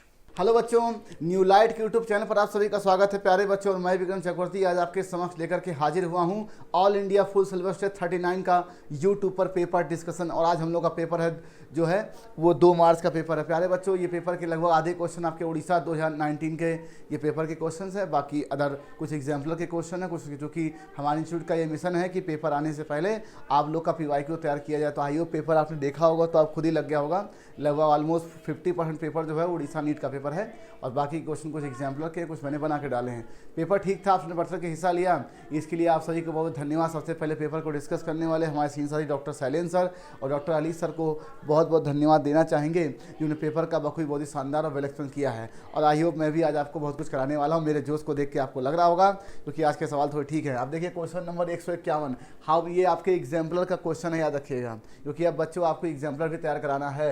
लेकिन how many suit typical meristem are likely to be present. आपको ये बताना था, ये सपोज दैट ये आपकी एक सीड है, इसमें एक प्लीम्यूल है, इसमें एक रेडिकल है, नीचे बड़ा रूट सिस्टम, ऊपर सूट सिस्टम। अब जब ये ग्रोथ होता है तो आपकी किताब में एक लाइन लिखी है कि जो सूट एपिकल मेरिस्टेम होता है उसका कुछ पार्ट यहाँ जहाँ रह जाता है और यहीं से टहनियाँ निकल जाती। इन टहनियों के एपेक्स पर भी एपिकल मेरिस्टेम होता है। ये क्वेश्चन यहीं से था कि क्या आपको ये बात पता है कि जैसे जैसे ब्रांचेस बढ़ते हैं वैसे वैसे उसकी एपिकल मेरिस्टेम। तो ये कहा गया कि एक पौधा है जिसकी 4 टहनियाँ हैं, 4 टहनियाँ और पत्तियाँ हैं, लेकिन पत्तियाँ जो होती हैं वो नोड से निकलती हैं, वो एक्सिलरी मेरिस्टेम से निकलती हैं, याद रखिएगा। तो मैं कह रहा हूँ 4 टहनियाँ हैं, एक तो ये हमारा एपिकल मेरिस्टेम हो गया, एक ये, एक ये, एक ये, तो यही हो गया सूट एपिकल मेरिस्टेम। कितने हो गए? 5। ये गलती मत करिएगा, जो पत्तियां निकलती हैं वो एक्सिलरी बड या एक्सिलरी मेरिस्टेम से निकलती हैं, सूट एपिकल मेरिस्टेम नहीं होती। तो आपके जब केवल एक आपकी ब्रांच थी तो उसके एपेक्स पर एक टहनी बनी, एक और एक 2, 3, 4 और 5, ये क्वेश्चन यही था कि क्या आपको ये बात मालूम था कि जितनी ब्रांचेस निकलती हैं उनके एपेक्स पर एक एक सूट एपिकल मेरिस्टेम होगा, दैट इज थर्ड आंसर। और जो पत्तियां निकलती हैं, फ्लावर निकलता है, वो एक्सिलरी मेरिस्टेम से निकलता है। अब देखिए following statement is true for cockroach. कुछ नहीं सर, आपको ये बताया गया था कि ये यूनिसेक्सुअल ऑर्गेनिज्म है, तो ये फीमेल कॉकरोच की अगर हम बात करें, फीमेल कॉकरोच की अगर हम बात करें तो इसमें आपके जो होते हैं ओवरी होती है 1 पेयर, ओवरी कितनी 1 पेयर, और एक एक ओवरी में 8 ओवेरियोल्स होते हैं, ठीक 8 टोटल कितने हो गए 16। तो ये कहा जा रहा कि ओवरियो इन ईच ओवरी 10 नहीं होगा सर, ये 8 होगा, पहली बात तो मुझे तो ये गलत दिख गया। फिर लिखा लार्वा कैटरपिलर, नहीं ये बटरफ्लाई का लार्वा होता है कैटरपिलर, याद करिएगा। और इसका लार्वे का नाम क्या भाई, निम्फ, और इसमें 13 बार होती है मॉल्टिंग तभी बनता है। एनल स्टाइल एब्सेंट, बिल्कुल फीमेल, क्यों, सेक्सुअल डाइमार्फिज्म देखने को मिलता है, मेल में एनल स्टाइल होता है, फीमेल में नहीं होता, एनल सरकाई दोनों में होता, तो ये फीमेल सेंटेंस सही है। और ये आपके यूरियोटेलिक होते हैं, याद रखिएगा। इंसेक्ट क्या होते हैं भाई, यूरियोटेलिक, तो मुझे आंसर थर्ड दिख रहा है, ये एग्जाम्पलर का क्वेश्चन है। प्यारे बच्चों, टेस्ट सीरीज पर पूरा विश्वास करिए, और मैं पूरी दिन रात लगा हूँ कि आप लोगों को पेपर से पहले, लगभग 1 महीने पहले, मार्च खत्म होते ही या अप्रैल जब आपका लगेगा, तो आपका PYQ तैयार रहेगा, आपका एग्जाम्पलर तैयार रहेगा, और एग्जाम और अनसॉल्व के पीछे के क्वेश्चन जो हैं पुराने वाले, उनके कुछ रेलेवेंट क्वेश्चन आपको दे दिए। बिल्कुल तैयारी बरसात मत होइए, सवाल आपको हमारे टेस्ट पेपर के माध्यम से प्रोवाइड कराएंगे और मेहनत करेंगे। ये सारे सवाल आपके एग्जाम्पलर के हैं। फिर देखिए यहाँ पे लिखा मैच द, कुछ नहीं सर, आपको मालूम था कि जैसे हम लोग अपने में पढ़ते हैं कि मोनस प्यूबस जो होता है, लैबिया मेजोरा माइनोरा पेनिस, ये आपके एक्सटर्नल जेनिटेलिया होता है। इससे कॉकरोच में भी कुछ स्ट्रक्चर ऐसे होते हैं जो एक्सटर्नल जेनिटेलिया होते हैं, उसी में नाम है फैलोमियर external genitalia, that is A4। तो मुझे A4 दिख गया। उसके गोनोपोर जो है ओपनिंग ऑफ इजैक्यूलेटरी डक्ट होती है, दैट इज B3। और स्पर्मेटोफोर जो होती है, ये बंडल ऑफ स्पर्म होता है, और ये क्या भाई, ग्रुप ऑफ स्पर्म। ये फ्रॉग में भी पाया जाता है स्पर्मेटोफोर। ये स्पर्मेटोफोर मेल से फीमेल रिलीज होता है कॉपुलेशन के समय, और एक पेयर जो स्पर्मेथिका पाई जाती है छठे सेगमेंट फीमेल कॉकरोच में, उसमें क्या होता है, स्टोर्ड होता है। फिर लिखा स्पर्मेटोफोर, बंडल ऑफ स्पर्म C2, और ओवेरियोस with चेन ऑफ डेवलपिंग ओवा। तो भाई A4 B3 C2 और D1। क्या आंसर आ गया, सेकेंड। तो लिखा फैलोमियर, तो फैलोमियर होगा एक्सटर्नल जेनिटेलिया, A4 गोनोपोर में opening of the ejaculatory duct B3, spermatophore bundles of sperm C2, ovarioles में चेन ऑफ डेवलपिंग और D1 है, दैट इज सेकेंड आंसर। कुछ नहीं sir, says the correct statement about G1 phase. आपको बताया गया था जब आप सेल साइकिल की बात कर रहे थे, तो ये तो मुझे दिख गया आपका M फेज, और उसके बाद मुझे दिख गया G1, S और G2। ये कहा गया कि ये सिंथेटिक फेज कहलाता है, कौन सा, S फेज। ये सिंथेटिक फेज कहलाता है, इसमें DNA की रेप्लिकेशन होती है। और साइटोलॉजी में सेल साइकिल में खास बात देखी है कि जो प्रोसेस जहाँ होता है उसकी तैयारी उसके पहले होती है। आपको पता है DNA रेप्लिकेशन में बहुत प्रकार की प्रोटीन्स और माइक्रोमॉलिक्यूल्स लगते हैं, तो उनकी सिंथेसिस आपके G1 फेज में हो जाती है कुछ की। तो ये कहना गलत है कि it is not a phase of synthesis of micromolecule, तो ये गलत है भाई, ये फेज है, और सेल ग्रो कर ही रही है, तो स्टॉप गलत है। अब DNA यहाँ पर एक कैपिटल N होगा, याद रखिएगा भाई। In the cell does not replicate, ये बिल्कुल सही, क्यों, ये S फेज में होता है, यही सही है। और सेल्स इन मेटाबॉलिकली इनएक्टिव, नहीं सर एक्टिव होता, हाँ ये एक्टिव होता है, याद रखिएगा, हाईली मेटाबॉलिक एक्टिव होता है, सेकंड आंसर। तो DNA in the cell does not replicate.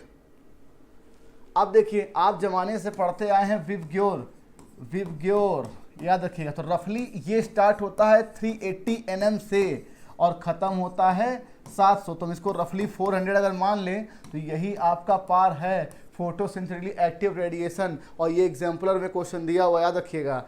और आपका जो फोटोसिंथेसिस का जो चार्ट बना हुआ, उसमें देखिए नीचे 430, 450, 500 लिखा है, वो पार की वैल्यू ही लिखी है, याद रखिएगा। तो ये 400 to 700 होता भाई, और ये NM में है। और इसी चीज़ को आप 4000 एंगस्ट्रॉम से 7000 एंगस्ट्रॉम में पढ़ते थे, थर्ड आंसर। अब देखिए, कुछ नहीं सर, 2,4-D एक प्रकार का ये आर्टिफिशियल ऑक्सीजन है, सिंथेटिक ऑक्सीजन है, जो वीट फिलॉन होता है, ये डाइकॉट पे वर्क करता है, ये डाइकॉट पे वर्क करता है भाई। तो ये मुझे A4 दिख गया। फिर लिखा ABA stomatal closure B3, ethylene ripening of fruit, उसके बाद GA बोल्टिंग D2, और साइटोकाइन में हेयरिंग स्पर्म DNA से निकाला गया था। तो मुझे क्या दिख रहा है भाई, फर्स्ट आंसर। अब देखिए, आपको ये बताया गया था कि जब आप रेगुलेशन ऑफ किडनी फंक्शन की बात कर रहे थे, रेगुलेशन किडनी फंक्शन की, तो उसमें अलग अलग हार्मोन्स के अलग अलग रोल थे। एक मैकेनिज्म तो भाई साहब इसको बढ़ाने वाले और एक मैकेनिज्म इसको घटाने वाले। और इस रास में पहला तो रेनिन है, दूसरा एल्डोस्टेरॉन है, एंजियोटेंसिन, इतनी चीज़ें हैं। अब इनके अपने अपना रोल है। ये जितने हार्मोन इसमें लिखे हैं सबका काम होता है ब्लड प्रेशर बढ़ाना, जिससे आपका GFR बढ़े, और ANF का काम है वैसोडाइलेशन, ठीक है, जिससे आपका ब्लड प्रेशर क्या हो, कम हो और GFR घटे। इतनी बात हमें समझ में आती है। अब प्रिवेंट कन्वर्जन ऑफ इंजन नहीं, ऐसा कोई हार्मोन नहीं जो प्रिवेंट करे भाई। यहाँ पर रेनिन होना चाहिए था और ये प्रिवेंट नहीं होगा, ये प्रमोट होगा, तो गलत है। फैसिलिटेट वाटर रीअब्जॉर्प्शन कह सकते हैं और सोडियम पर भी कह सकते हैं, ठीक है। इनहेंस सोडियम रीअब्जॉर्प्शन, ये भी आपका एल्डोस्टेरॉन ही होगा, याद रखिएगा भाई। और लिखा है काजेज वैसोडाइलेशन, ये आपका ANF है, याद रखिए। और जो हार्मोन रीअब्जॉर्प्शन बढ़ाते हैं वो आपके निकाल के ब्लड मिलाते हैं, जैसे ब्लड का वॉल्यूम बढ़ता है, ब्लड प्रेशर बढ़ता है, GFR बढ़ता है, फिल्ट्रेशन का रेट बढ़ता है। तो मुझे क्या दिख रहा है, सेकेंड आंसर।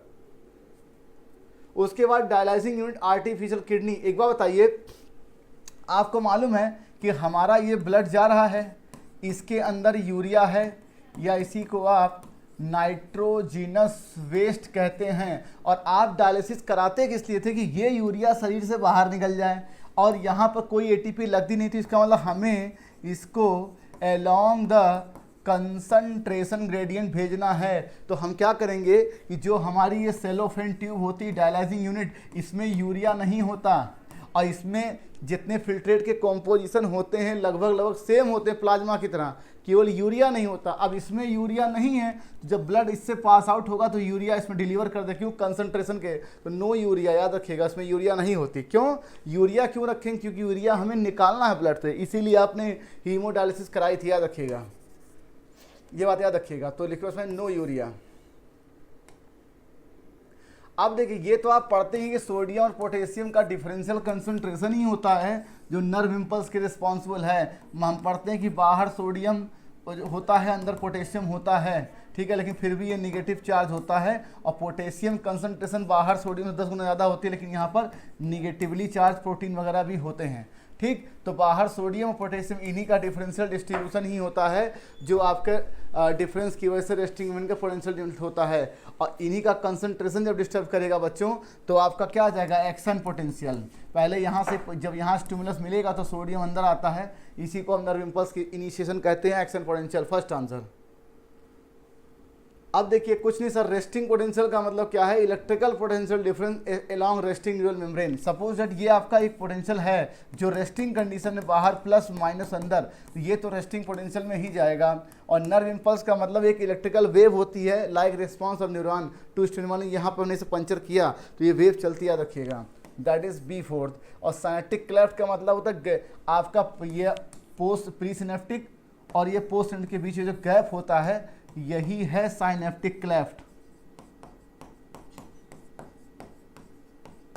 यही है साइनेप्टिक क्लेफ्ट। तो लिखा कि gap between pre and cleft, तो क्या आंसर आ गया, सेकेंड। और न्यूरोट्रांसमीटर आपको पता है chemicals involved in the transmission of impulse at a synapse, that is D first. तो मुझे लिखा A third, B fourth, C second, D first.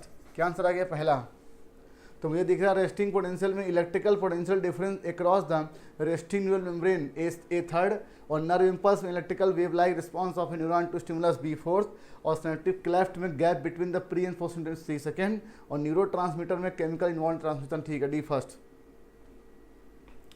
For the MN blood group system, जैसे आपने पढ़ा था PQ, आप पढ़ते थे तो ये 2 टाइम्स होता था PQ, तो ये हेटेरोजाइगस है, तो यहाँ पर हेटेरोजाइगस दोनों के दोनों कैपिटल वर्ड्स में लिखे हुए हैं। ये आपके एग्जाम्पल में क्वेश्चन दिया हुआ कि MN ब्लड ग्रुप की बात है, जैसे आप पता नहीं AB ब्लड ग्रुप, उसी तरीके से है ये। तो ये MN ब्लड ग्रुप होता है, तो 2 टाइम्स ऑफ 27.3, दैट इज 0.242% आ जाएगा। क्या आंसर आ गया, पहला। अब देखिए ये कहा गया था कि नेचुरल सिलेक्शन की थ्योरी किसने दी थी, डार्विन ने। और एक साइंटिस्ट है जिन्होंने बताया कि जिन अंगों का हम ज़्यादा प्रयोग करते हैं वो ज़्यादा ज़िंदगी में डेवलप होती हैं, और वो करेक्टर जो ज़्यादा डेवलप हो जाता है वो आने वाली पीढ़ी में इनहेरिट करता है। ठीक है, तो इसी को लैमार्क की थ्योरी बोलते हैं। C2 ओपेन ने ये बताया था कि केमिकल इवोल्यूशन के थ्रू आपकी ओरिजिन ऑफ लाइफ हुई है। ठीक, तो ये आ गए ओपेरिन। और ह्यूगो डेविड ने म्यूटेशन थ्योरी दी थी, जिन्होंने कहा था कि एक दिए गए हैबिटेट पॉपुलेशन में एकाएक बहुत बड़ा चेंज आता है, और ये म्यूटेशन कभी कभी नेचर को अडॉप्ट करता है तो नई स्पीशीज वो बन जाती है। तो भाई ये मुझे क्या दिख गया, डी। तो मुझे A 4th दिख रहा है, B 1st, C 2nd, D 3rd। Second answer तो लिखा डार्विन। अब देखिए डार्विन लिखा है तो भाई evolution by natural selection A 4th, और Oparin origin of life through chemical B 1st, और लैमार्क ने कहा था यूनिट 2nd, और Hugo David mutation through 3rd। Second answer. अब देखिए, अब एक कमाल की बात देखिए क्वेश्चन को, ये अगर मैं कहूँ पाइसेस, तो भाई साहब पाइसेस है क्या, एक सुपर क्लास, और ये सुपर क्लास किसका है, सब फाइलम वर्टिब्रेटा का, और ये किसका फाइलम है, कार्डेटा का। ठीक, तो जितनी बातें चलेंगी वो सब के सब पाइसेस के लिए वैलिड मानी जाएंगी। तो लिखा है कॉन्डिक में क्लास पर मेल पे होता है, बिल्कुल ठीक है। एयर ब्लैडर और बायोन्सी के लिए, ऑस्टिक थीस के लिए होता है। हार्ट 2 चैम्बर्ड इसमें होता है, ये बात सही है, लेकिन 3 चैम्बर्ड की बात आप कर नहीं सकते फ्रॉग के लिए, क्योंकि फ्रॉग पाइसेस ही नहीं है, इसलिए सेंटेंस गलत है। पाइसेस का मेंबर नहीं है, और member of Pisces are true fish. और कमाल की बात, ट्रू फिश फॉल्स फिश का जो क्लासिफिकेशन है वो पाइसेस और नॉन पाइसेस के मेंबर से है। कार्डिटा नॉन का हेक फिश जो है ये भी एक फॉल्स फिश है, ये बात याद रखिएगा, ये गलती ना करना कि कार्डेटा नॉन कार्डेटा से आपके ट्रू और फॉल्स फिश का कैरेक्टर नहीं लिया गया है। पाइसेस और नॉन पाइसेस में जो पाइसेस के मेंबर हैं और जो पाइसेस के नहीं हैं, जैसे मैं बोलूँ मिक्सिन हेक फिश है तो ये भी एक फॉल्स फिश है। तो मुझे क्या सही दिख रहा है, A, B, और क्या दिख रहा है, D, that is first answer. लिखा से the correct statement for sunflower, कुछ नहीं सर, सनफ्लावर का नाम है हेलियंथस, हेलियंथस एनस, और इसकी फैमिली का नाम एस्टेरेसी। ठीक, इसी को हम कंपोजिटी फैमिली के नाम से भी जानते हैं। इसमें प्लेसेंटेशन होता है बेसल, जिसमें सिंगल ओव्यूल होता है उसके बेस पर होता है। तो भाई ये प्लेसेंटा है, बिल्कुल ठीक है। और इसमें अल्टरनेट होता है, ये आपको पता होना चाहिए, आपकी बुक में फिलोटैक्सी बनी हुई है। ओवरी इसमें क्या होती है, इसमें पाई जाता है एपिगाइनस।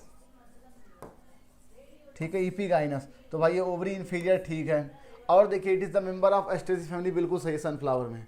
तो A, B, C और D, तो क्या आंसर आ गया इसमें, all, that is all answer आएगा, A, B, C, D।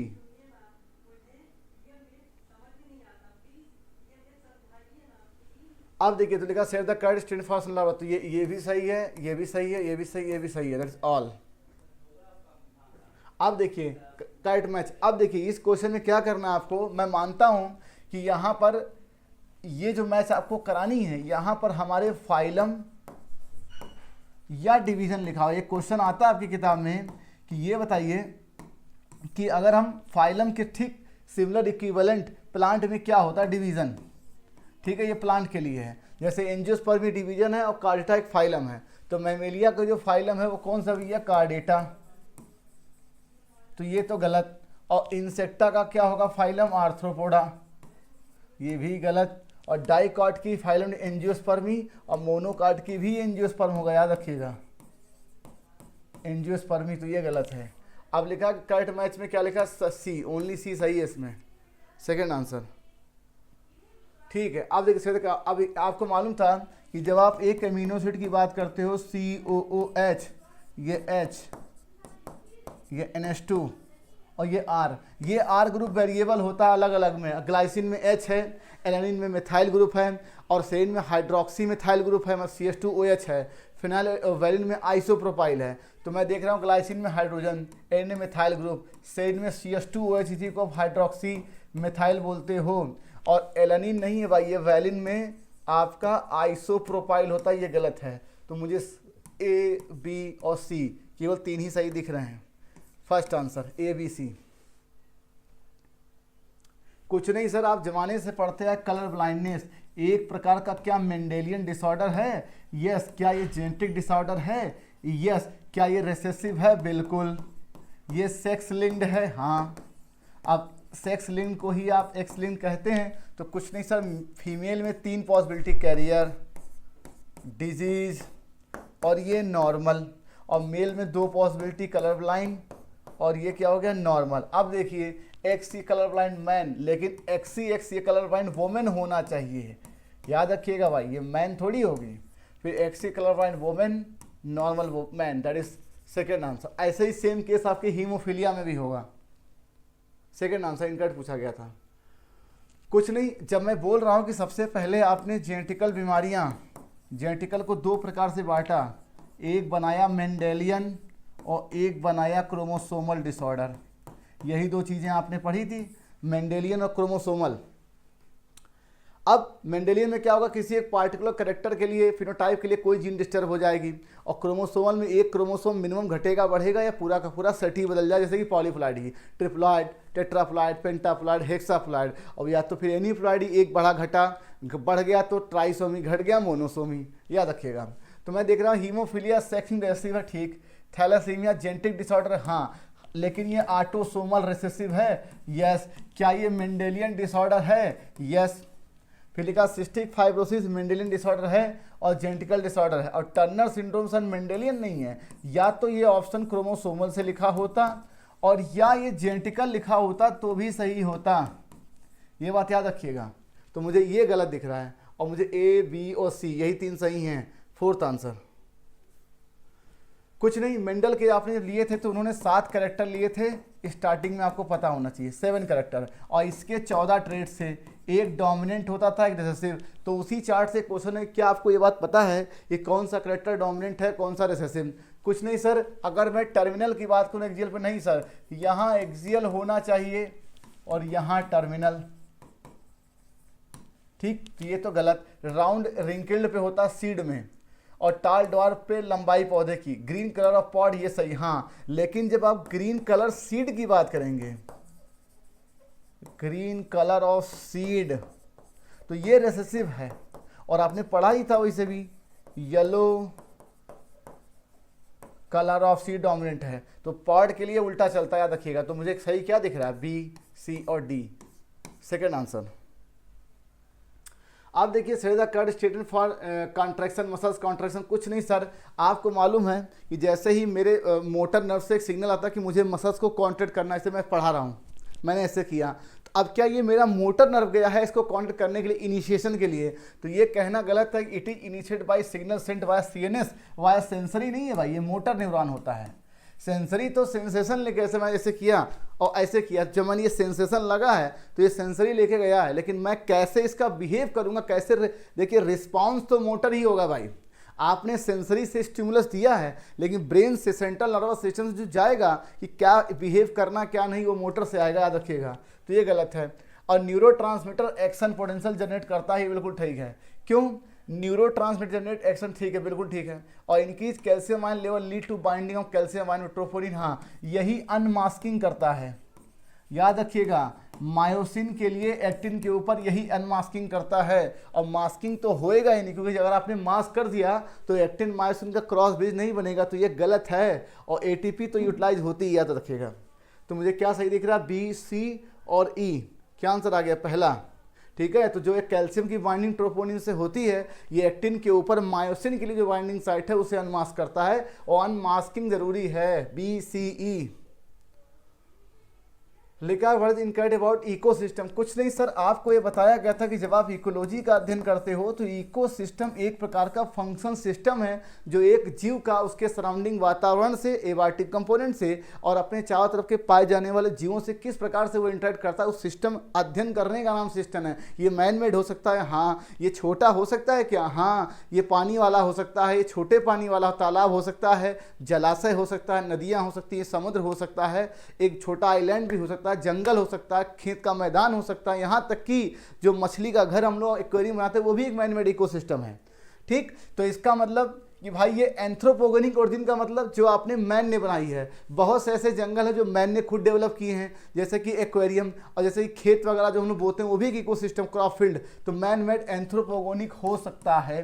और ये छोटा बड़ा दोनों हो सकता है। और ये टेम्पोरेरी परमानेंट क्यों? मछली का घर जब आप बनाते हैं, जब तक मछली उसमें जी रही है तब तक तो है, और मछली का आपने शीशा तोड़ दिया, सारा इकोसिस्टम खत्म। जब तक खेत है तब तक इकोसिस्टम है, खेत की हार्वेस्टिंग हो गई तो खेत खत्म।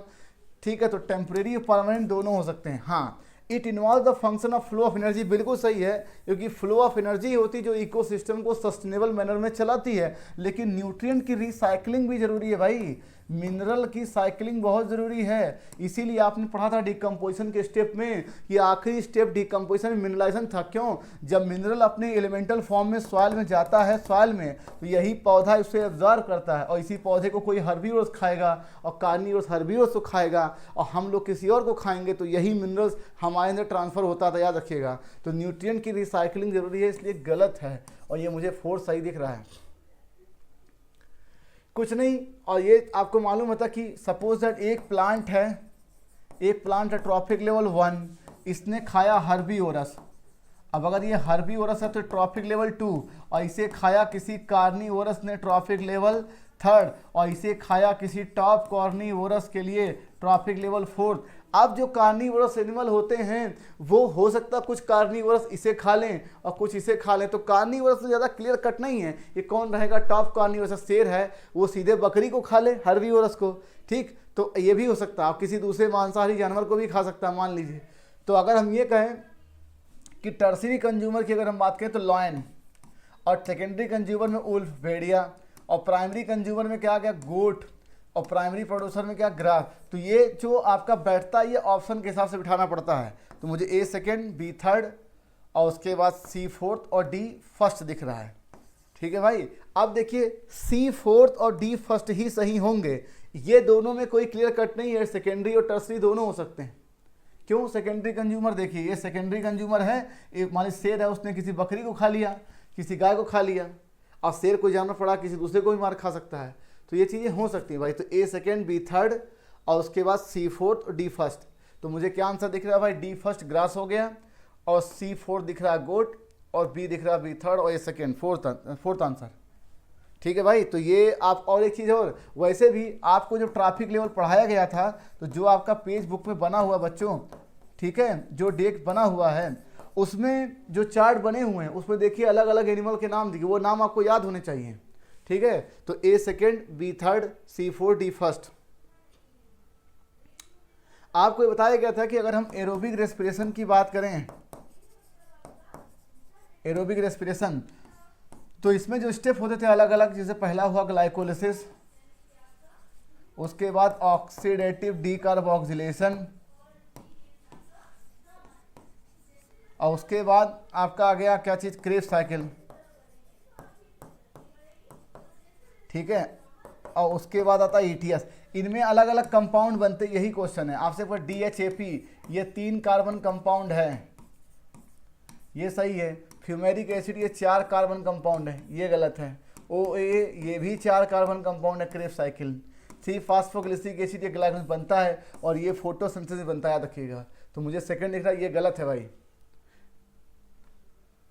फिर लिखा फिजिकल बैरियर। आपसे कहा गया था कि दुनिया में माँ के पेट से जब कोई बच्चा आता है, चाइल्ड, तो जब वो आता है तो वे कुछ इम्यूनिटी लेके पैदा होता है, उसी को बोलते हो आप इन्नेट।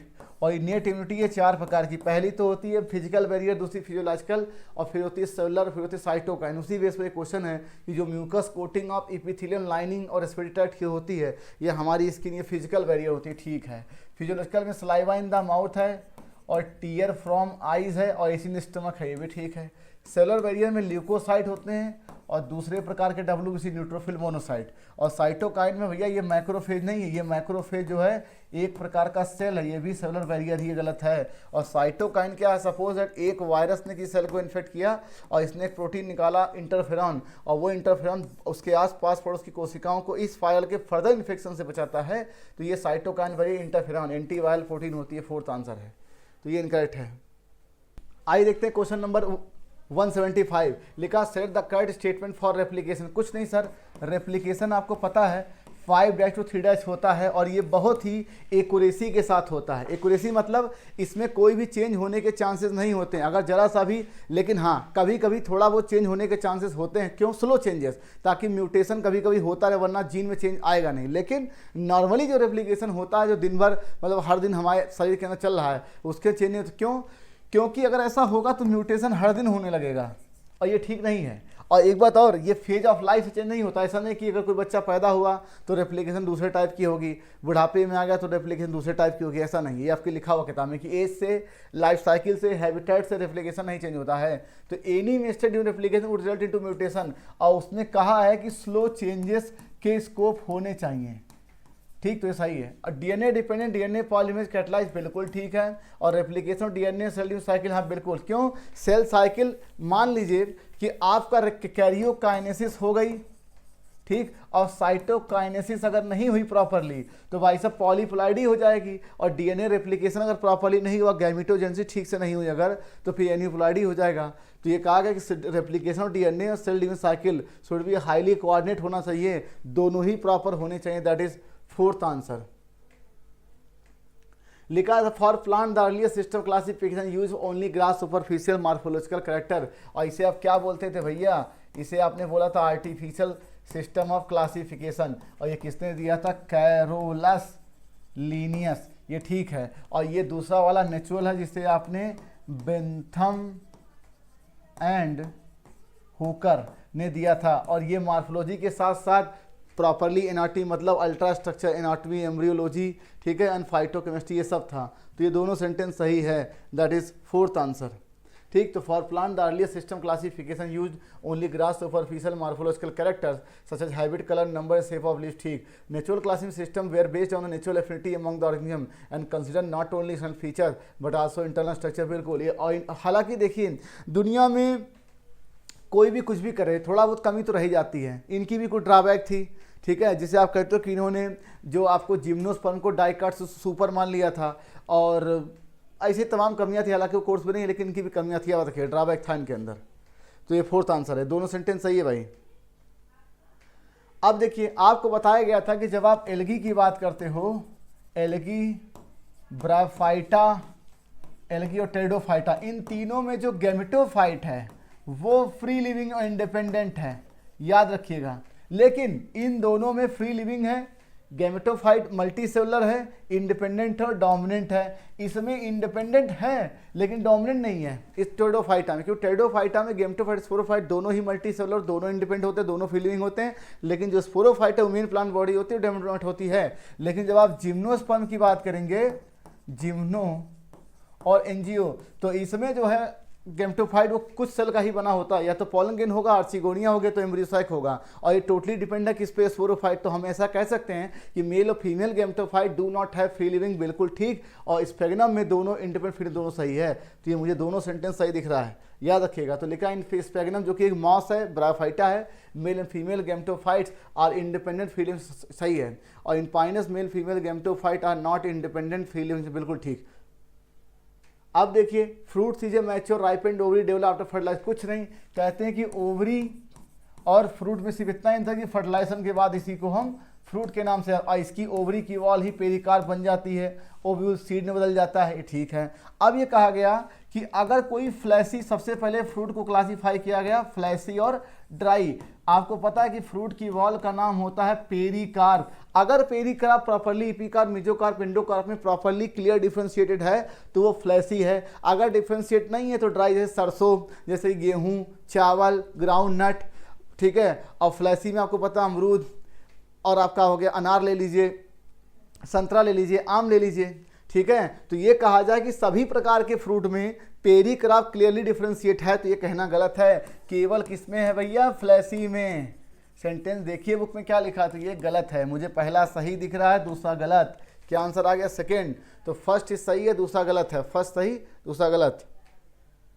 अब देखिए, कहा गया था आपकी किताब में लिखा टिश्यू वाले में कि जब आप किसी प्लांट को देखते हैं, किसी माइक्रोब्स को देखते हैं, किसी पत्ती को देखते हैं, तो आप कहते हैं इसकी मार्फोलॉजी है। और आप मान लीजिए मुझे ही देख रहे हो तो मेरी मार्फोलॉजी है कि मेरी 2 आंखें, मेरा 5 फुट 7 इंच हाइट है, मेरे बाल थोड़े काले हैं और रंग थोड़ा सांवला है, ठीक है, और मान लीजिए आंखें मेरी ब्लैक हैं, ये तो मेरी मार्फोलॉजी है। लेकिन जब आप मेरे शरीर के अंदर के आर्गन को, हार्ट को, किडनी को देखेंगे तो आप किसी हार्ट को मान लीजिए देख रहे हैं, तो हार्ट तो बाहर से पूरा आपको दिखाई पड़ेगा, तो आप ये नहीं बोलेंगे कि ये हार्ट की मार्फोलॉजी है। बात को समझे, क्यों? क्योंकि हार्ट के अंदर भी कुछ है। लेकिन जब आप हार्ट को देखना, किडनी को देखना, लीवर को देखना, लंग्स को देखना, ये सब के सब हमारे बॉडी के रेफरेंस पे एनाटॉमी के नाम से आएगा। ये बात याद रखिएगा, द वर्ड एनाटॉमी का सुविधापूर्वक इस्तेमाल किया जाएगा। मार्फोलॉजी ऑफ इंटरनल आर्गन मतलब हम हार्ट को देख रहे हैं, स्टडी कर रहे हैं, उसकी मार्फोलॉजी देख रहे हैं, लेकिन हमारे रिस्पेक्ट में वो एनाटॉमी में आएगा। याद रखिएगा, ये उन्होंने क्लियरली ये बात कही है कि हमारे रेस्पेक्ट, क्योंकि हमारा मार्फोलॉजी तो ये है, लेकिन हमारे शरीर के अंदर की कोई भी चीज़ अगर आप देखेंगे, भले वो मार्फोलॉजी में दिखाई दें। जैसे हम लोग कहते हैं किडनी रेडिश ब्राउन होता है, हार्ट क्लेंच फिस्ट की तरफ होता है, बंद मुट्ठी के आकार का होता है, लीवर जो होता है वो ऐसे डोम शेप दिखाई पड़ता है, डायफ्राम ऐसा है। तो आप डायफ्राम को देख के बता रहे हो उसकी मार्फोलॉजी ये है, लेकिन वो मार्फोलॉजी नहीं कहलाएगी सर, वो एनाटॉमी ही कहलाएगी। ये कहने का मतलब है। तो ये दोनों सेंटेंस है, ये बुक की लाइन थी, याद रखिएगा, 4th आंसर। और लास्ट क्वेश्चन आपको कुछ नहीं सर, आपको ये बताया गया था कि इपिथेलियम में आपकी जो सेल्स होती है वो कॉम्पैक्टली पैक्ड होती हैं और लिटिल इंटरसेलुलर मैट्रिक्स होता है, सही है। और सैलिवरी ग्लैंड में भैया ये तो एक्सोक्राइन ग्लैंड है, ये कहाँ से हार्मोन निकालने लगी? तो भाई ये तो गलत हो गया। तो मुझे पहला सही दिख रहा है, दूसरा गलत दिख रहा है। पहला सही है, दूसरा गलत है। और एक बात और, यहाँ क्यूबाइडल लिखा होता, कॉलुमनर लिखा होता, स्क्वैमस लिखा होता, कंपाउंड लिखा होता, कुछ और लिखा होता। इपिथेलियम है तो लिटिल इंटरसेलुलर मैट्रिक्स है।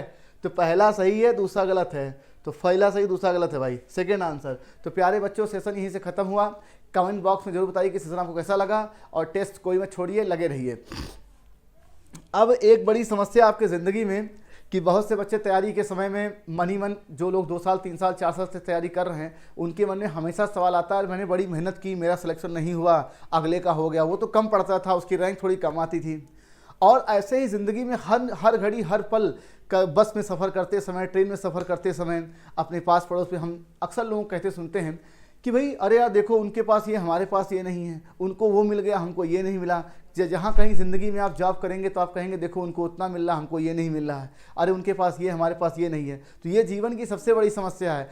क्यों? क्योंकि ज़िंदगी में जो आपको मिला है वो आपकी क्षमता, आपकी योग्यता, आपकी पात्रता के अनुसार ही मिला है, क्योंकि ईश्वर के सभी बच्चे हैं, ईश्वर ने सबको एक बराबर बना के भेजा है। याद रखिएगा, जिसको जो मिला है उसके पास भी 2 आंखें, 2 हाथ, 2 पैर, वही किडनी, वही लंग्स था, और वो चीज़ आपके पास है। तो भगवान कभी भी आपके साथ अनदेखी नहीं कर सकता। आपकी योग्यता, आपकी पात्रता और आपकी क्षमता शायद नहीं रही होगी।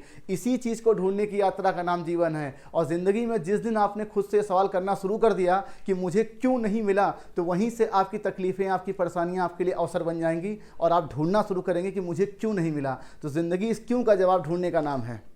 बात को समझिए, ये मत कहिए कि अरे उनको ये मिल गया, हमको ये नहीं मिला। जिस दिन आप ज़िंदगी में ये सवाल करेंगे यार मुझे क्यों नहीं मिला, तब आप ढूंढना शुरू करेंगे, खोजना शुरू करेंगे, अपने अंदर बदलाव लेके आएंगे, अपने परिवर्तन लाएंगे, अपने नज़रिए में, अपने दृष्टिकोण में, अपनी कार्यशैली में, अपने विज़न में, अपने मिशन में। इसी का नाम ज़िंदगी है। इसलिए कोई कहना छोड़ दीजिए कि मुझे ये नहीं मिला, मुझे वो नहीं मिला। आपके साथ पात्रता नहीं रही हो। और मान लीजिए जो बच्चा दूसरा सेलेक्ट नहीं होता है, तीसरे साल सेलेक्ट हो जाता है, तो आप सोचिए कि बहुत से ऐसे बच्चे थे जो उस साल सेलेक्ट नहीं हुए, तो जब आप उसके काबिल बन गए तो आप सेलेक्ट हो गए। ठीक है, okay, thank you for watching the video, bye bye.